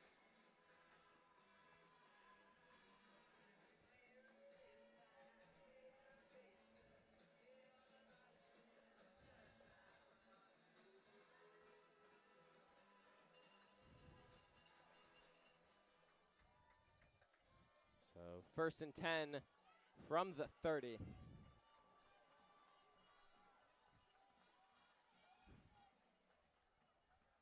Roberts going to hand it off. Goslin bouncing it outside. Addison Goslin breaking through tackles, refusing to go down. Up to the 48.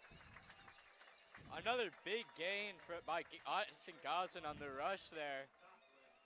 The Saints don't usually like using him as a running back, as he's mainly as a linebacker, but they might be forcing him to here.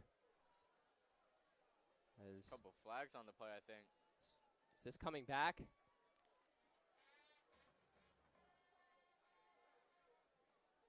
No, it's a face mask. So we're going to add some yardage on top of Goslin's big run.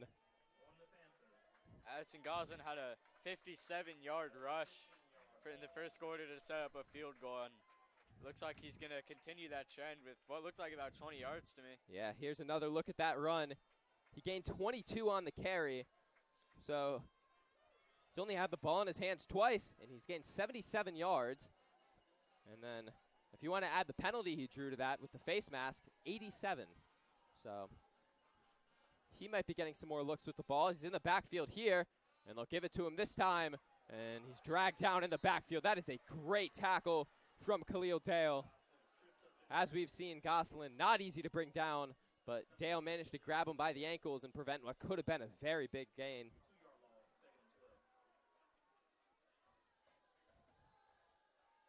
You can really see why Addison Goslin is a senior captain. He's making great plays on both sides of the ball here.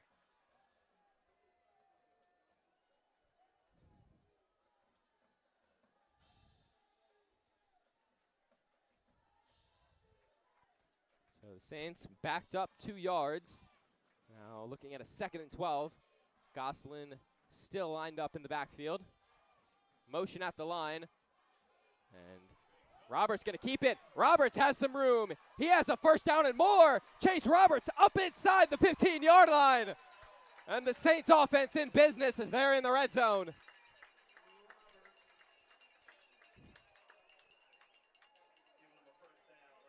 That's huge. Before that, on the rush, Chase Roberts was, I think, 3 rushes for something like -5 yards, but that's a huge gain right there. That's big for the Saints. You know a misdirection's good when it even fools the broadcaster, and I initially thought that he pitched it to Finn Walter.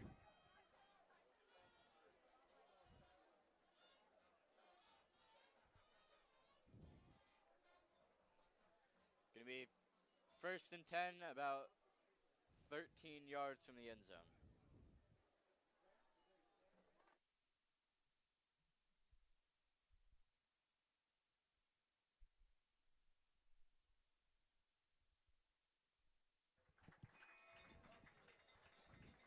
And momentarily, Roberts was down with an injury after that big carry. But as we mentioned, the only other quarterback on the Saints roster, Jaden Brown, who can't throw a football right now with a giant cast on that right hand. So looks like Chase Roberts is stretching out on the sideline. So they're going to come out. They're going to have Charlie Gunn under center. Played quarterback for the JV team last year. And he will hand it to Goslin, who's still barreling through tackles. Somehow manages to find a positive gain. And not sure how long they want to keep Chase Roberts out. And doesn't seem like a serious injury at all to me, but you have your answer. You have your answer right there. He's already back in one play.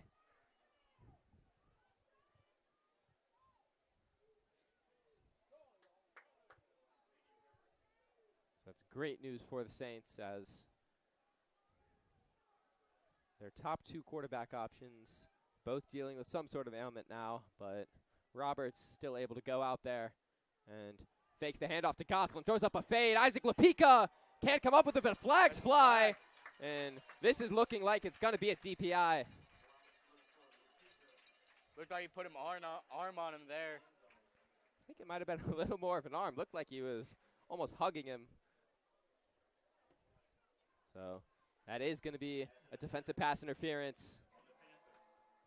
That's one you cannot commit in the end zone. So it's half the distance to the goal and a repeat of 2nd down. So what could have been a 3rd and long now turns into a 2nd and 4. So those are the types of penalties that can be game-changing, as the Saints had 3 points staring them in the face, but now they have a new chance at going 4-6. Yep. Obviously, they do win 6, but even if they can't get that, they can still make it a 1-possession game with a field goal. That is true. That is true. As Goslin once again lined up back there. And off the play fake, Roberts rolling, looking. Lupika has it. And he doesn't actually. Could not survive the ground.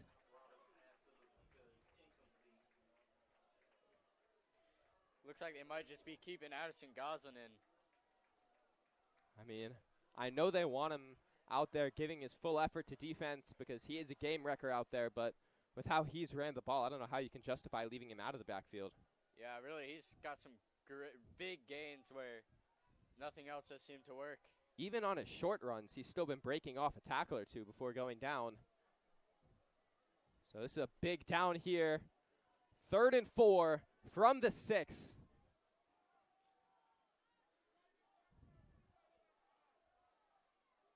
Roberts keeps it himself. Flags fly. And he will have the 1st down momentarily, I believe. This is likely a holding.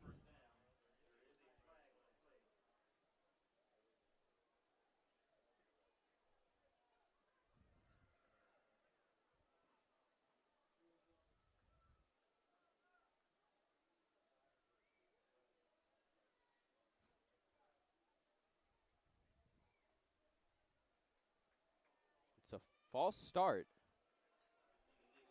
Or excuse me, an illegal shift. Another illegal procedure. So it's the kind of thing you can't do this close to the end zone in a 2-possession game.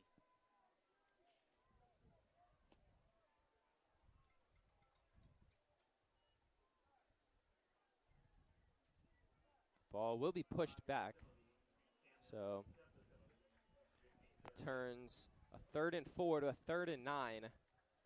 So essentially just waves off the DPI. And this will be a big conversion here for the Saints as they look to get themselves back in this game. Down 19-10 at the moment. 3rd and 9. Roberts looking, maneuvering the pocket.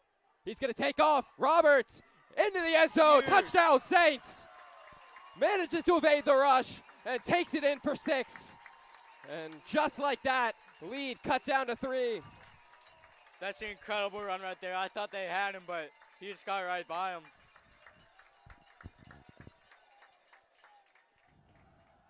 And we're going to take another look at that. Incredible pocket awareness from Chase Roberts.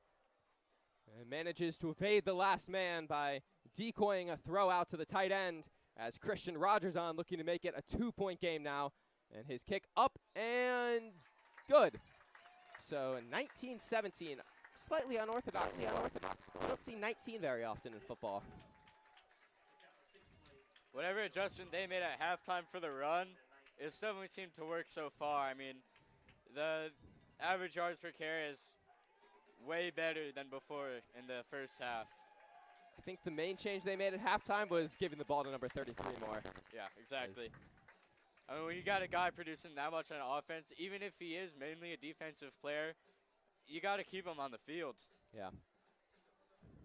It's a very different type of back than Farley. Both of them immensely talented. Farley has some offers from some pretty big schools, but Farley more of an elusive back, Gosselin more of a power back, and when you have your guy getting hit in the backfield over and over, that power back who can break off those tackles, that's the guy you want out there. Addison has been just powering through some guys here. So 19-17, a big drive coming up for Camden as the Saints look to get the ball back and get themselves potentially back in the lead. 4:42 to go in the 3rd quarter. We want to thank all of the parents and fans and students from Camden, New Jersey, especially who tuned in to watch this game with us. We hope all of the boys are having a great time at this game. As Red, again, a very dangerous return up to the 44. I think if the Saints are kicking off again this game, they're not going to be giving him the ball. Yeah, that looked like a really dangerous return. I thought he might get through there, but luckily they managed to stop him. Yeah. He brought the last one back to the end zone, brings this one out to about the 43.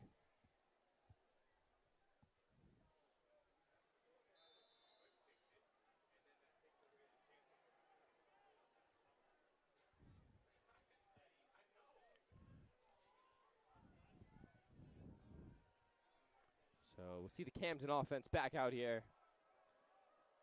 Led by Mekhi Brunson, who'll drop back to pass and gets it to Red. Evading tacklers and needed a horde of 3 Saints to bring him down. I think it was Jaden Brown, the one who made the initial contact. Addison Goslin almost got a hand on that, but managed to get it out to his guy, and he made a couple yards out of what probably just should have stopped him at the line of scrimmage. Yeah. He's been very hard to bring down. As now they will hand it off, and this is a pretty good gain for Jaden Steele up to the 38, and Camden moving the ball. This is probably the biggest drive of the game so far. The Saints have the momentum after that touchdown, and they desperately need to keep Camden off the board and give themselves a chance at retaking the lead. As flag flies, it's going to be a false start. 1st and 15 coming up. Another avoidable penalty there. It's been a problem for both teams so far, especially Camden recently.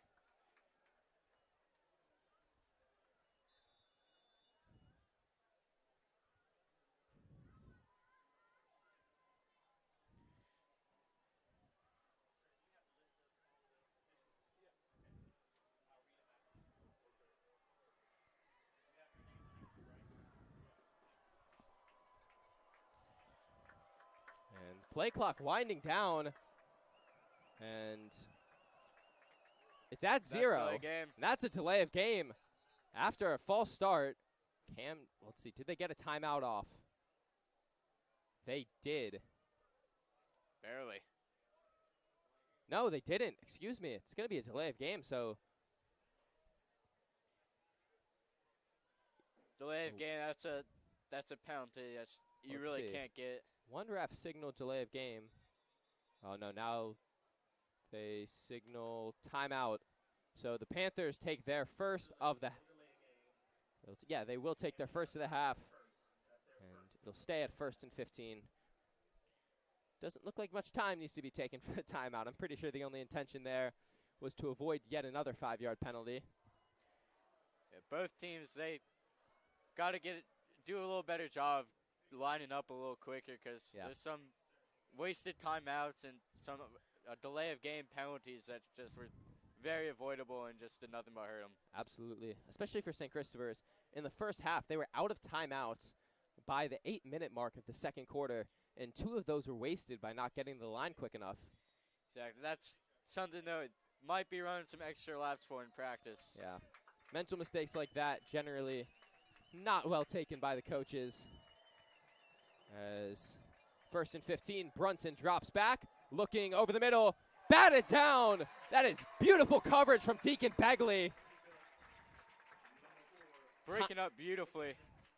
Timed it perfectly. If he's any later, that's a completion. If he's any earlier, it's pass interference. Got in there at just the right time to knock it out of the hands of Muhammad. That's exactly what you want to see from your defense right there.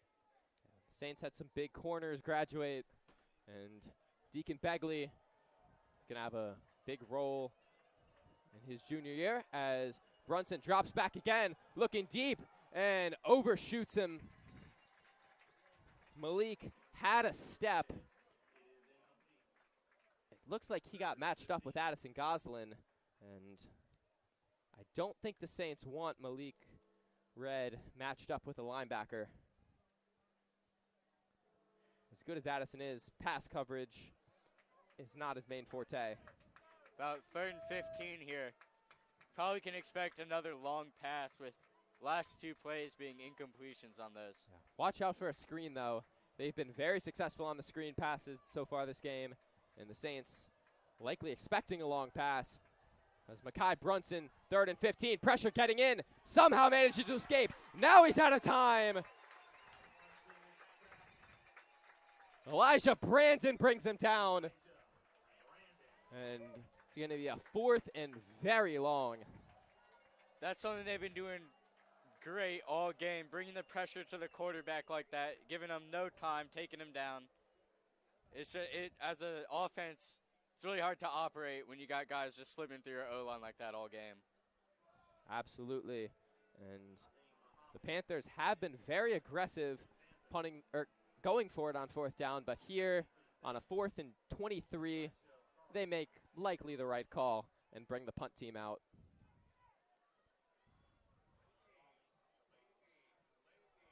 And the clock at 0 for a long time. The refs don't see it. They get the punt off, and Asari muffs it. And the missed delay of game call going to come back and hurt the Saints. The clock was at 0 for a good few seconds there. I don't know what the refs were. I don't know how they didn't call that. And some rain starting to fall on Knowles Field. And maybe that was part of the cause, but that just can't happen.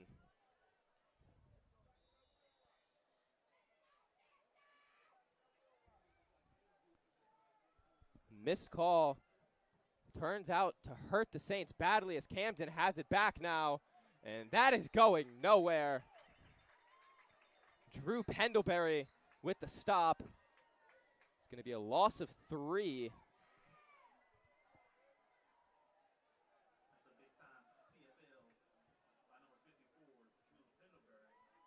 About 2nd and 12 here after a tackle for loss by Drew Pendlebury.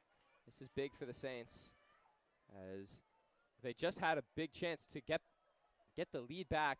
They muffed the punt, and they cannot let Camden get in the end zone here.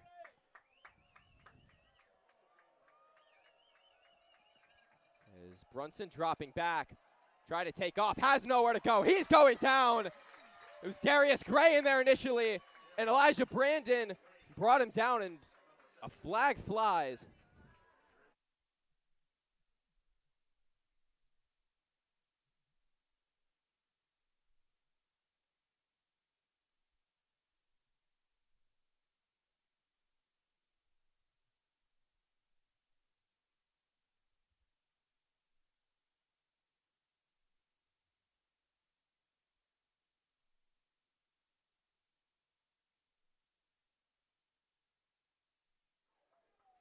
Flags are picked up.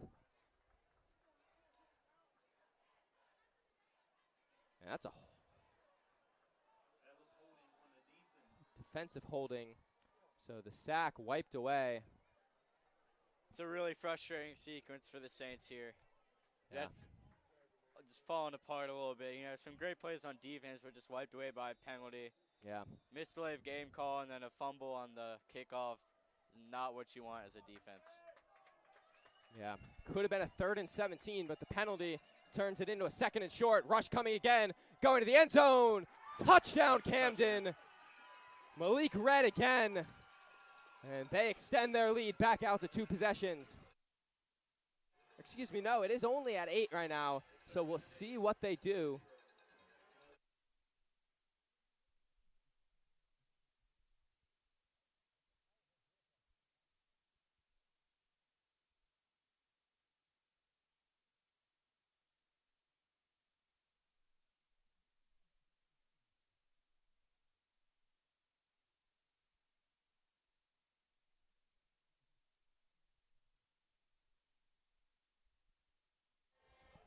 And a big extra point that would extend the lead out to 9. The last extra point attempt was blocked.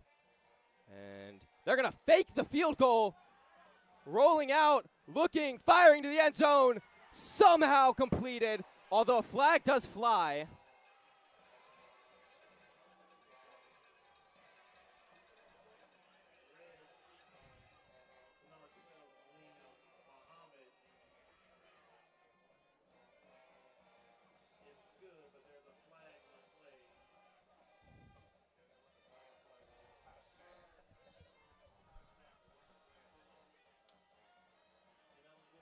An eligible man downfield, so wipe away the miraculous 2-point conversion.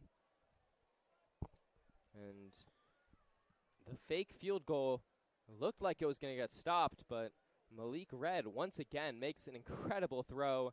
Pass somehow completed to Halim Muhammad.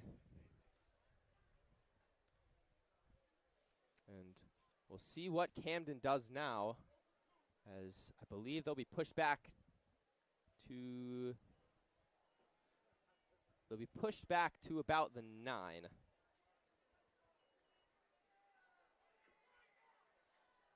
Can't imagine they'll try and fake it again.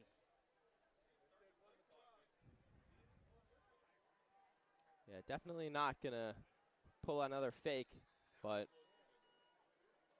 what it looks like they will do is bring the offense out.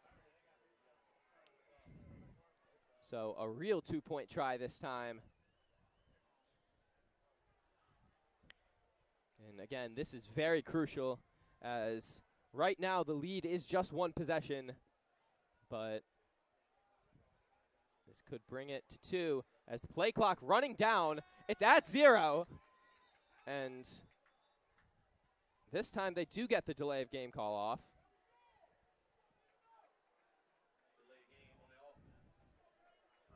It's just got to line it up and snap it quicker. I mean, there's just no other way to say it. Yeah. Mental mistakes from both teams, and that's going to push this back to the 14-yard line. The Saints need to come up with something here. Can't allow them to convert this very long 2-point conversion. It's Brunson dropping back, looking end zone, over the head, and incomplete. He was looking for Tahani Cobbs. 1 possession game here at Knowles Field, just 8 points. Touchdown and a 2-point conversion will tie it up. So after getting away with a penalty that gets them the ball back, some penalties cost Camden, as what would have been an incredible two-point conversion on the fake field goal turns into nothing, and the lead does remain at 8.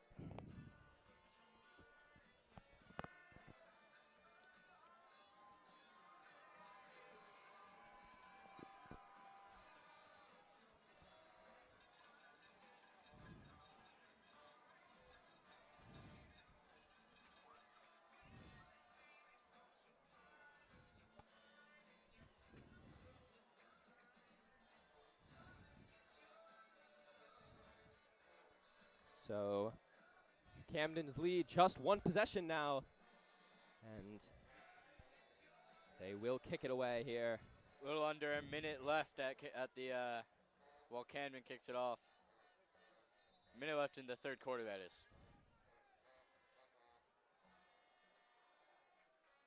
And a low kick will be fielded by Farley from about the 12. Farley cutting it outside, and he's wrapped up at around the 26-27.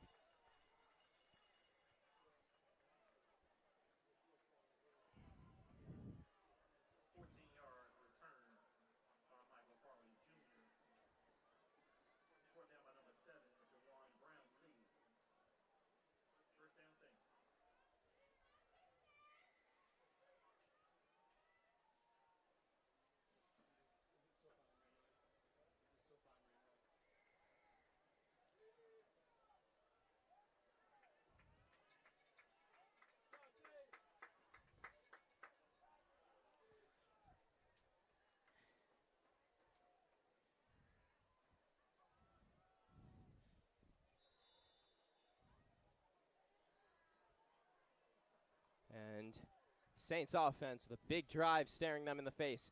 50 seconds to go in the quarter, and they're going to hand it off to Farley, who just can't get anything going. Taken down at the line once again. Just keeps snuffing him.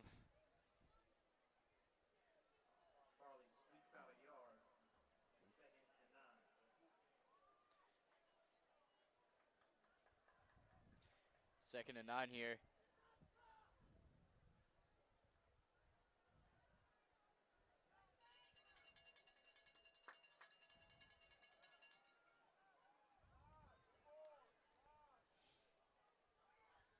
And a quick screen. And solid gain there of about 4 yards as Finn Walter on the bubble. A 3rd and 5 here. And that will do it for the third quarter. We go into the fourth. 25-17 Camden leads. We'll be back.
Hello and welcome back. 12 more minutes in this game. St. Christopher's trailing 25-17. Do they have a drive in them to come even this game up? 3rd and 4 from the 33. And a fumble. Fumbled. And that is going to be brought back for a touchdown for the second time this game. The Saints have miscommunication on the read option. Goslin and Roberts both tried to take it, and it ends up in the hands of Halim Mohammed. And a touchdown for Camden. Looks like they fumbled it, didn't know who was getting it, and just dropped it, and he just took it right out of the air and went over with it for an easy touchdown. It's just something you cannot have happen on your offense. Mental mistakes once again cost the Saints as Camden will line up to go for two. Gonna try and make this a 16-point game here. Game is certainly not out of reach for the Saints. But Not out of reach, but it's going to be tough to come back in this last have quarter. to score quickly. As now they fumble the snap. Flags fly. Brunson is brought down. We'll see what the call is. The Saints defense seems to think they're off the field. And it's a false start, but the Saints will obviously decline that penalty. So lead is only 14.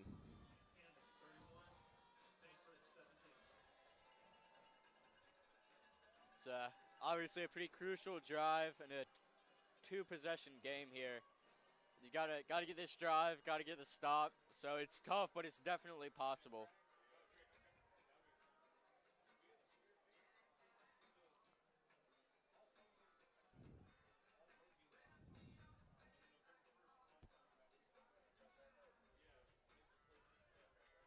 You're going to need some quick points, certainly.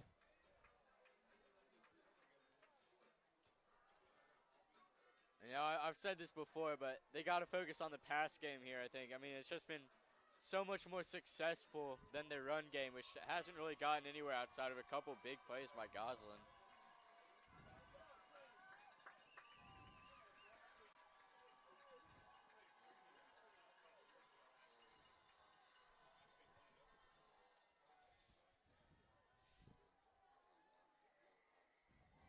And another squib kick will be fielded after a high bounce around the 15 by Farley. And Farley breaking through tackles up to the 40. That's what the Saints needed to start off this drive. Some very good field position. It's a great return right there. Got through a couple of tackles. That's what we're used to seeing from Farley. Yep. Hasn't had a chance to do much with the ball tonight. But Almost break all the way through, but it looks like the last two guys on the kicking team got him. if he had managed to get away from those two, he was definitely taking that to the end zone. The Saints offense will once again take the field in this crucial drive here.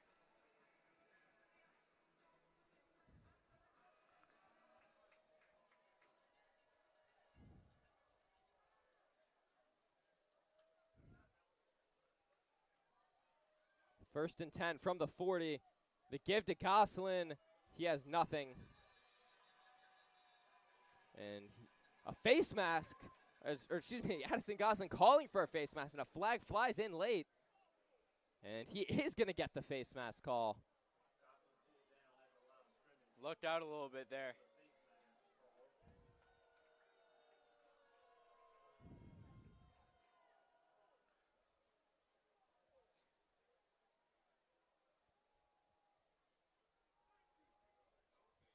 Looks like they're picking up the flag there. No penalty. Gonna be Second and 10. Yeah.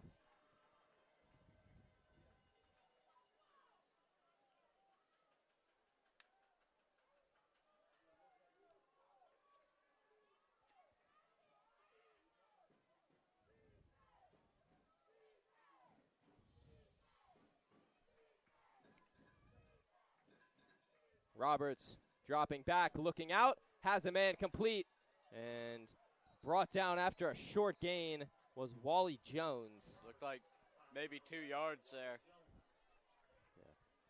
The Saints offense going to need to start coming up with some big plays. A massive third down.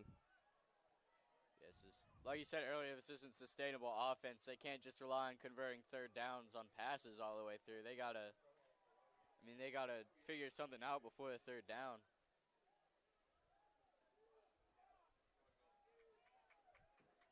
potentially 4-down territory for the Saints when you look at the scoreboard. But before that, a massive 3rd down, and some people might have gone early, and Roberts is going to be dropped.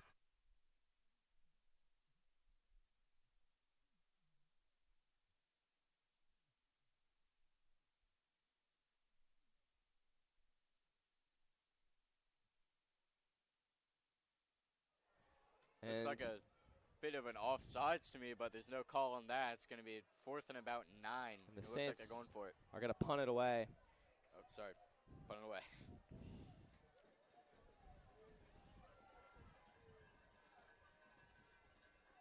Obviously, when you're punting away like this, got a lot of trust in your defense to make a big stop. Yeah. And if they don't get a stop, this game might get out of reach as a flag flies. Came in late as a very unnecessary hit there by Khalil Dale on Hank Mullins.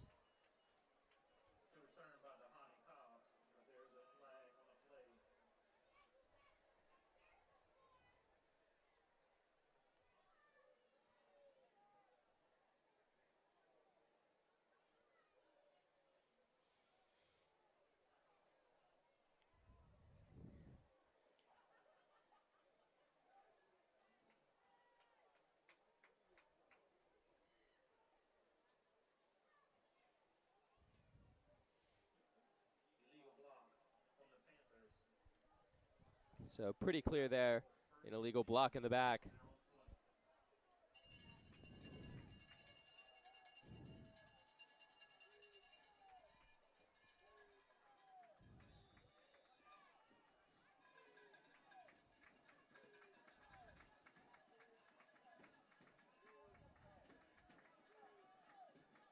And Saints defense needing to get off the field as a handoff going to be going nowhere, as Braxton brought down maybe at the line of scrimmage.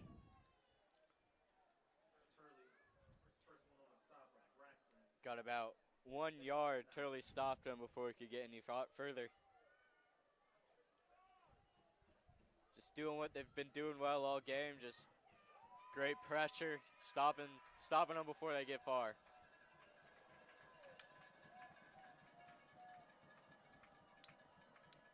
And another handoff, and a big hit there from Elijah Brandon. As I don't know if Braxton saw him coming. It looked like he was looking ahead to see how to deal with Addison Goslin, and Brandon came in out of nowhere and laid him down. A crucial 3rd down here. The Saints desperately need the ball back. Down 2 possessions with 8:30 to go. And a 3rd and 7.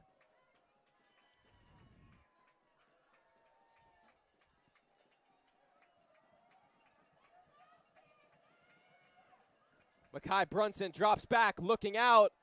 Incomplete. Over the head of Malik Red. And the Saints are going to get them to a 4th down. We'll see what the decision is. Very deep in their own territory. Does Camden think about leaving the offense out there? And it looks like the answer to that is no, as they'll bring the punt team on. Obviously very aggressive on the 4th downs in this game, but I think they're making the right call here to just punt it away. 2-possession game, 4th and something like 8. It stopped real short on the run those last couple of plays. So I think the punt is the right call here.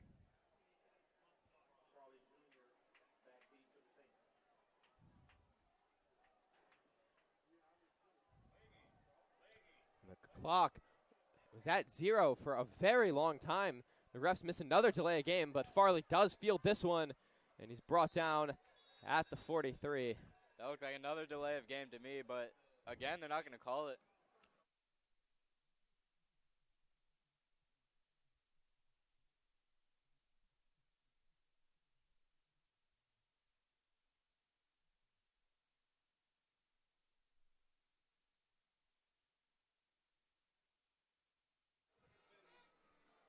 So a critical drive for St. Christopher's here.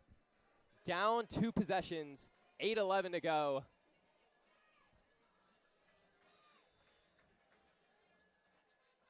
Game's still not impossible to win by any metric, but certainly in reach. But you need quick points here, and then you need to get the ball back. need some big gains. Oh, And that is snap's not fumbled. what you want to do, as Chase Roberts has to fall on it. Snap was way low. You just had to go back and take it before anyone else got to it. Certainly not how you want to start off a big drive like this one. Going to be about 2nd and 18, it looks like.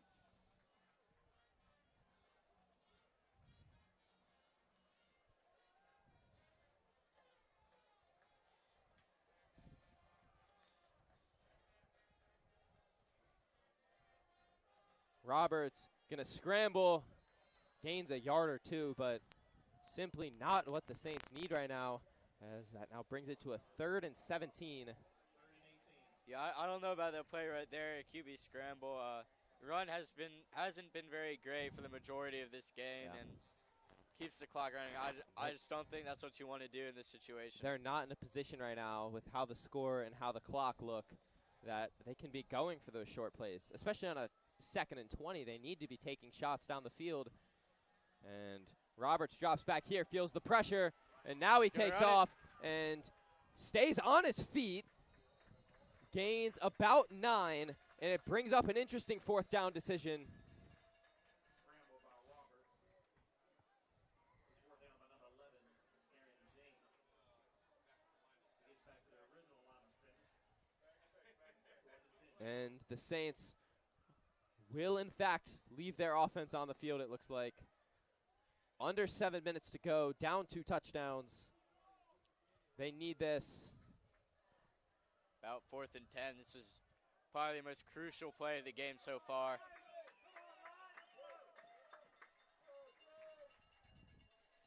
Big play here. Biggest play of the game, 4th and 10. Roberts rolling out, feeling the pressure, and he is going to be sacked. Poor blocking by the Saints offensive line, and Roberts never had a chance to get the ball off. Yeah, that's frustrating because this whole game, the offensive line has been stellar at protecting him. I think, you know, when he went down for that fumble, it might have been the first sack of the game. It's not a great point at all for that O-line to start collapsing on him. That's frustrating right there. If the Saints want a chance to win this game, they likely need a turnover.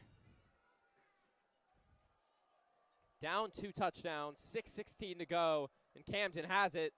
And that's a good start, as Braxton will be brought down at about the line of scrimmage, maybe about half a yard past it.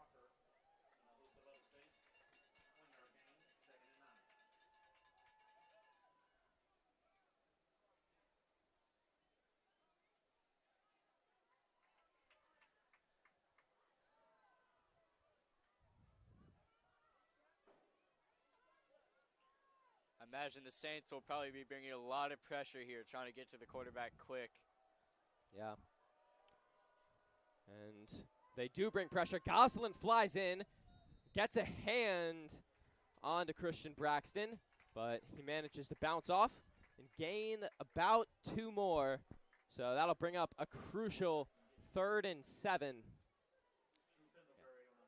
Looks like Goslin was maybe just a little bit off target there. You know, got a hand on him, but wasn't close enough to get the full body on him and make the tackle. Did enough to slow him down, though, and made an easy stop for Pendlebury.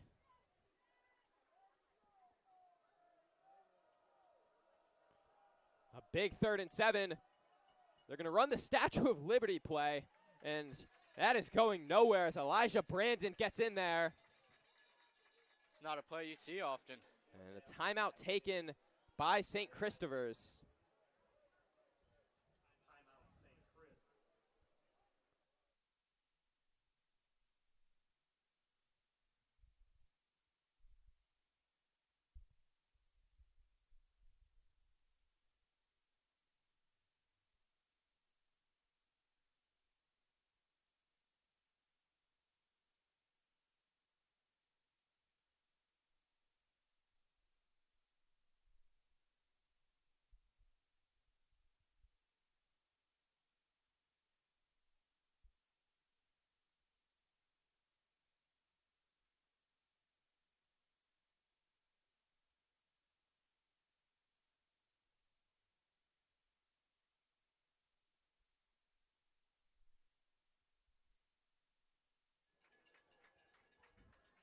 So a 4th and 7.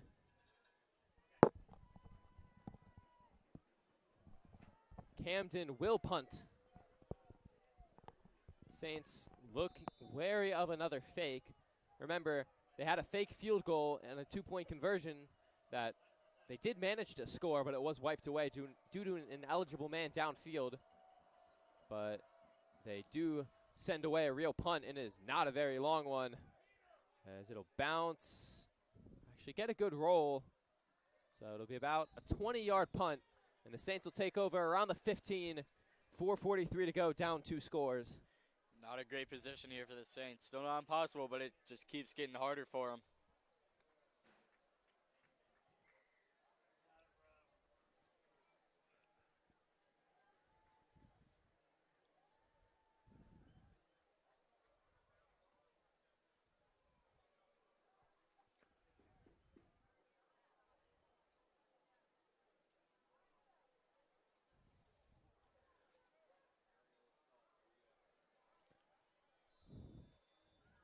They haven't done it much this game, but on this drive, the Saints are going to have to look to spread out the field with some vertical passes. They have the 2 big completions to Jerron Johnson, but he has been silent in the second half. Yeah, they need something big here. Get momentum, get yardage. This is not something you can have short little plays on. They hand it off to Addison Goslin. He gains 2. I think you got to go pass first here on this drive. I don't know if you can rely on the run game in this position.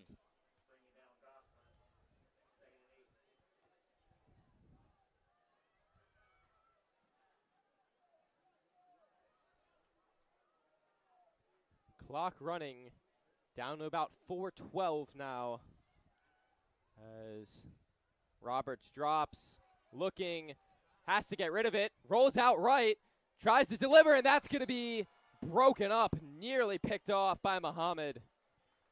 An interception there likely would have sealed the game. It's a great job of avoiding the sack, but just couldn't quite get the incompletion.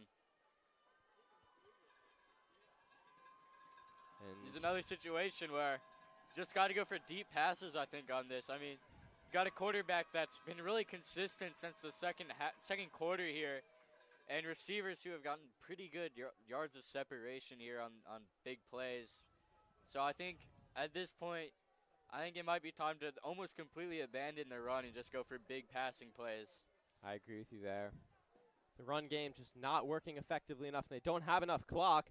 Play clock down to 1. They just barely get it off, as Roberts now rolling right, looking, heaves it. Avoids the safety, but just can't complete it. O-line's starting to fail him maybe a little bit here. Been great all game, but pressure's starting to get to the quarterback. And obviously they will leave the offense on the field here for a 4th and 8. If they don't get this, I don't think they have a chance of they winning are this punting. game, to be honest.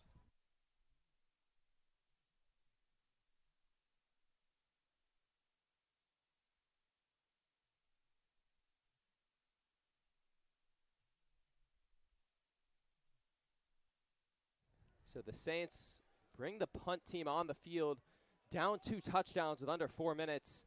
And Christian Rogers will punt it away. It is a good punt. It'll be fair caught around the 46. Go. Oh.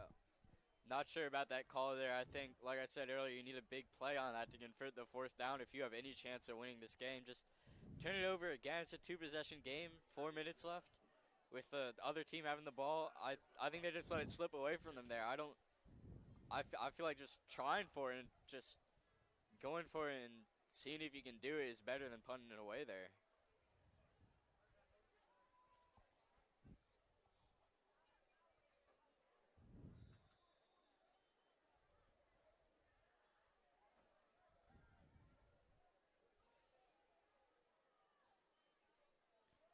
As that run going nowhere. Looked like it was Darius Gray who brought him down. But the clock not in the Saints' favor. Only 2 timeouts remaining. And remember, in high school, there's no 2-minute warning. Camden probably going to just try and bleed as much time from the clock as they can here because, I mean, even if they, like, turn it over maybe, but, I mean, maybe if they turn it over, the Saints might have a bit of a chance, but then the defense needs a big stop anyway, so, I mean, if they just bleed as much time from the clock as they can. And Elijah Brandon gets in there. A massive loss. So right now, the play clock would expire when the game clock hits 2:30. And the Saints likely would take a timeout. So they'd be getting the ball back down 14 with maybe 2:20 left in one timeout. Certainly not going to be easy, but crazier things have happened.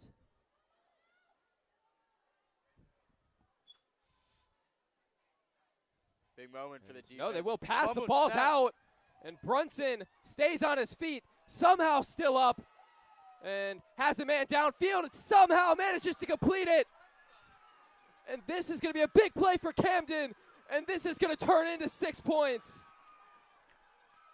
Somehow, Mekhi Brunson gets away, finds Tahani Cobbs, who takes it into the end zone. I mean, as a defense in this position, you just can't let that happen. I mean, a fumbled snap, long pass downfield. Pretty much, I think that's double coverage right there. That's a botched play right there. I mean, if the game wasn't over already, it is now. And as a defense, it's the last thing you want. And that pretty much seals this game up as Saints down 20.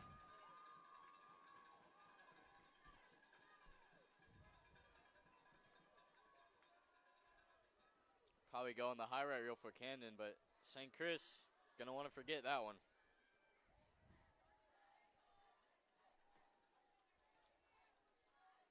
And the 2-point conversion is good. So Camden goes up 22.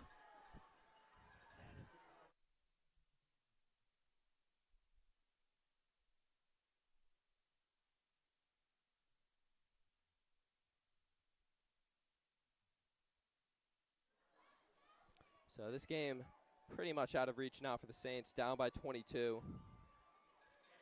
I think, honestly, that might go back to that call to punt. I mean, if they had converted that 4th down, that's great. And if they hadn't, well, maybe that's a lost game. But when you punt it away and give your opponent a chance to do something like that, and you can't stop something like that, that's just, you're not going to succeed if you're making that punt call.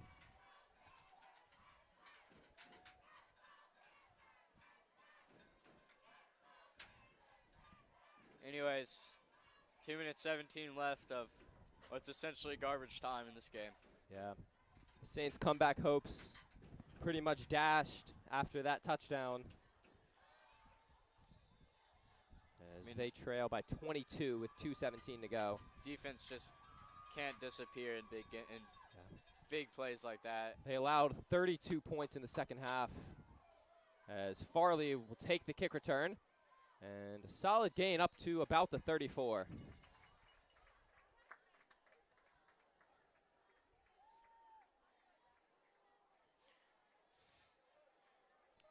Saints might try and just get one for the numbers here. Yeah, this game pretty much wrapped up.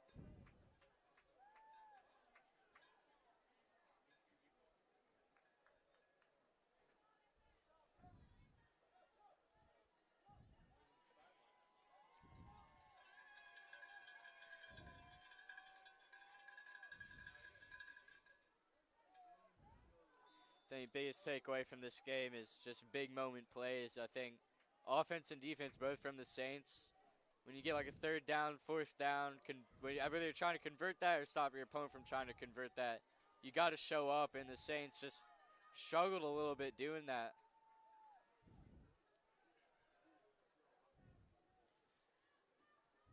And deep pass over the middle completed to Farley.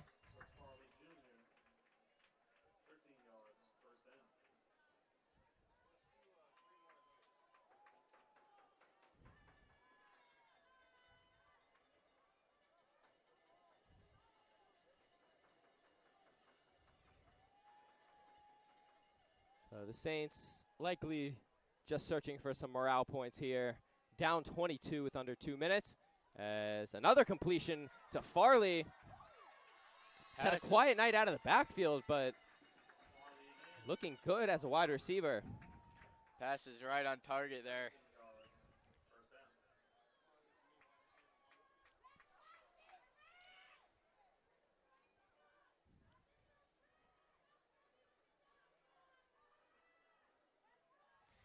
I think one thing we got to do, give big props to Chase Roberts. No matter the outcome, he's had a pretty great game.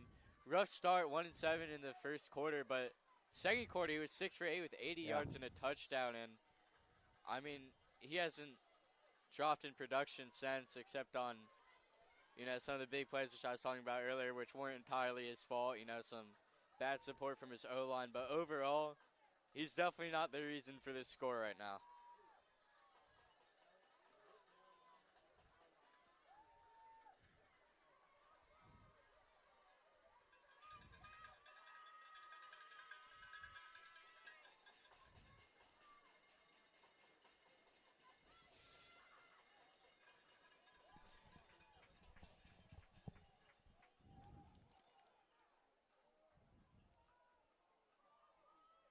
Roberts dropping back again, looking deep, and not a good throw as the safety was lurking right there. Patrick Leckie did a good job to break it up. I mean, when you're in a position like this, 1 minute, 10 seconds left, down 22, might as well just take some big throws, take some risks, just do that. I mean, throw an interception, not going to matter,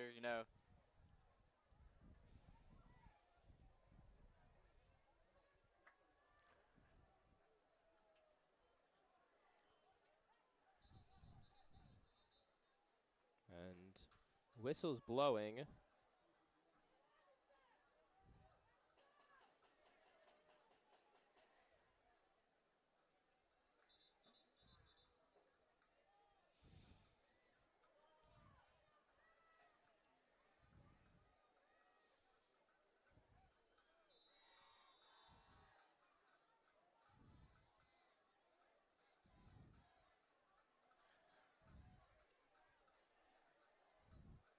And Roberts dropping back, and pass incomplete.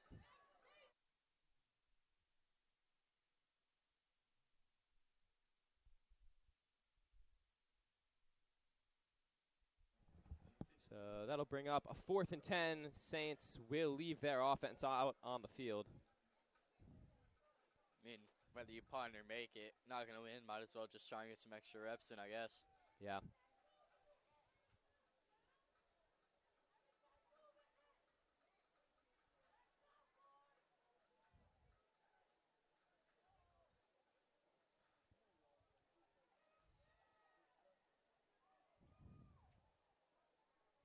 And Roberts drops back, delivers a screen to Turley, who has a first down up by the 20. It's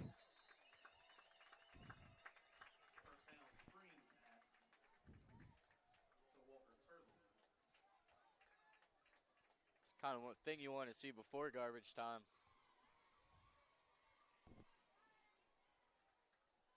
They tried some screens earlier. They didn't really work. Hopefully they've figured something out for future games.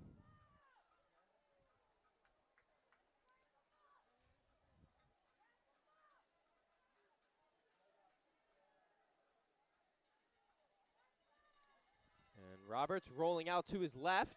He's going to take off, gets a block from Turley, up inside the 5, and brought down at the 4. Nice scramble from Chase Roberts there. You leave about 26 seconds left on this clock. First and goal at about the 5-yard line.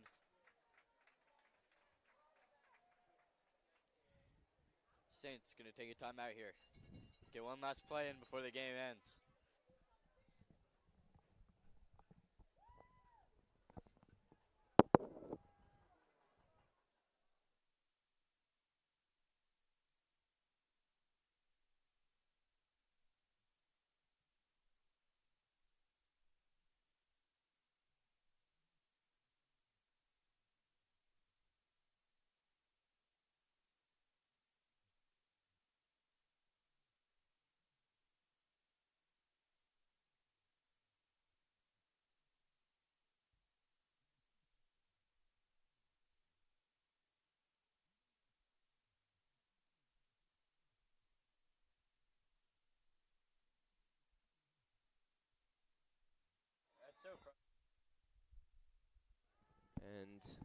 25 seconds to go. Saints search for one more consolation touchdown. Looking, Roberts, and intercepted. Yep. And that will about do it here at Knowles Field.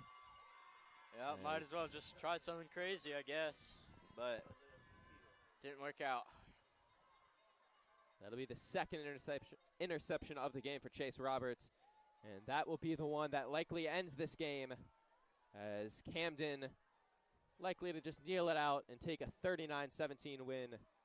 They came all the way down from New Jersey, and from the first snap of the game, they brought the energy, whether it was the players, the fans, and especially the marching band. Had a great halftime performance from them. But at the end of the day, the Saints will fall 39-17. Their next action next Friday, once again at Knowles Field under the lights, as they host Episcopal at 6:30. So we hope to see all of you out there or tuned in. And before we go, I just want to thank all the parents, fans, and students from Camden who tuned in to watch this game with us. We hope you guys had a great time. And that's going to do it here at Knowles. Saints fall 39-17. I'm Edison Palumbi alongside Hill Butler, and we thank you all for tuning in.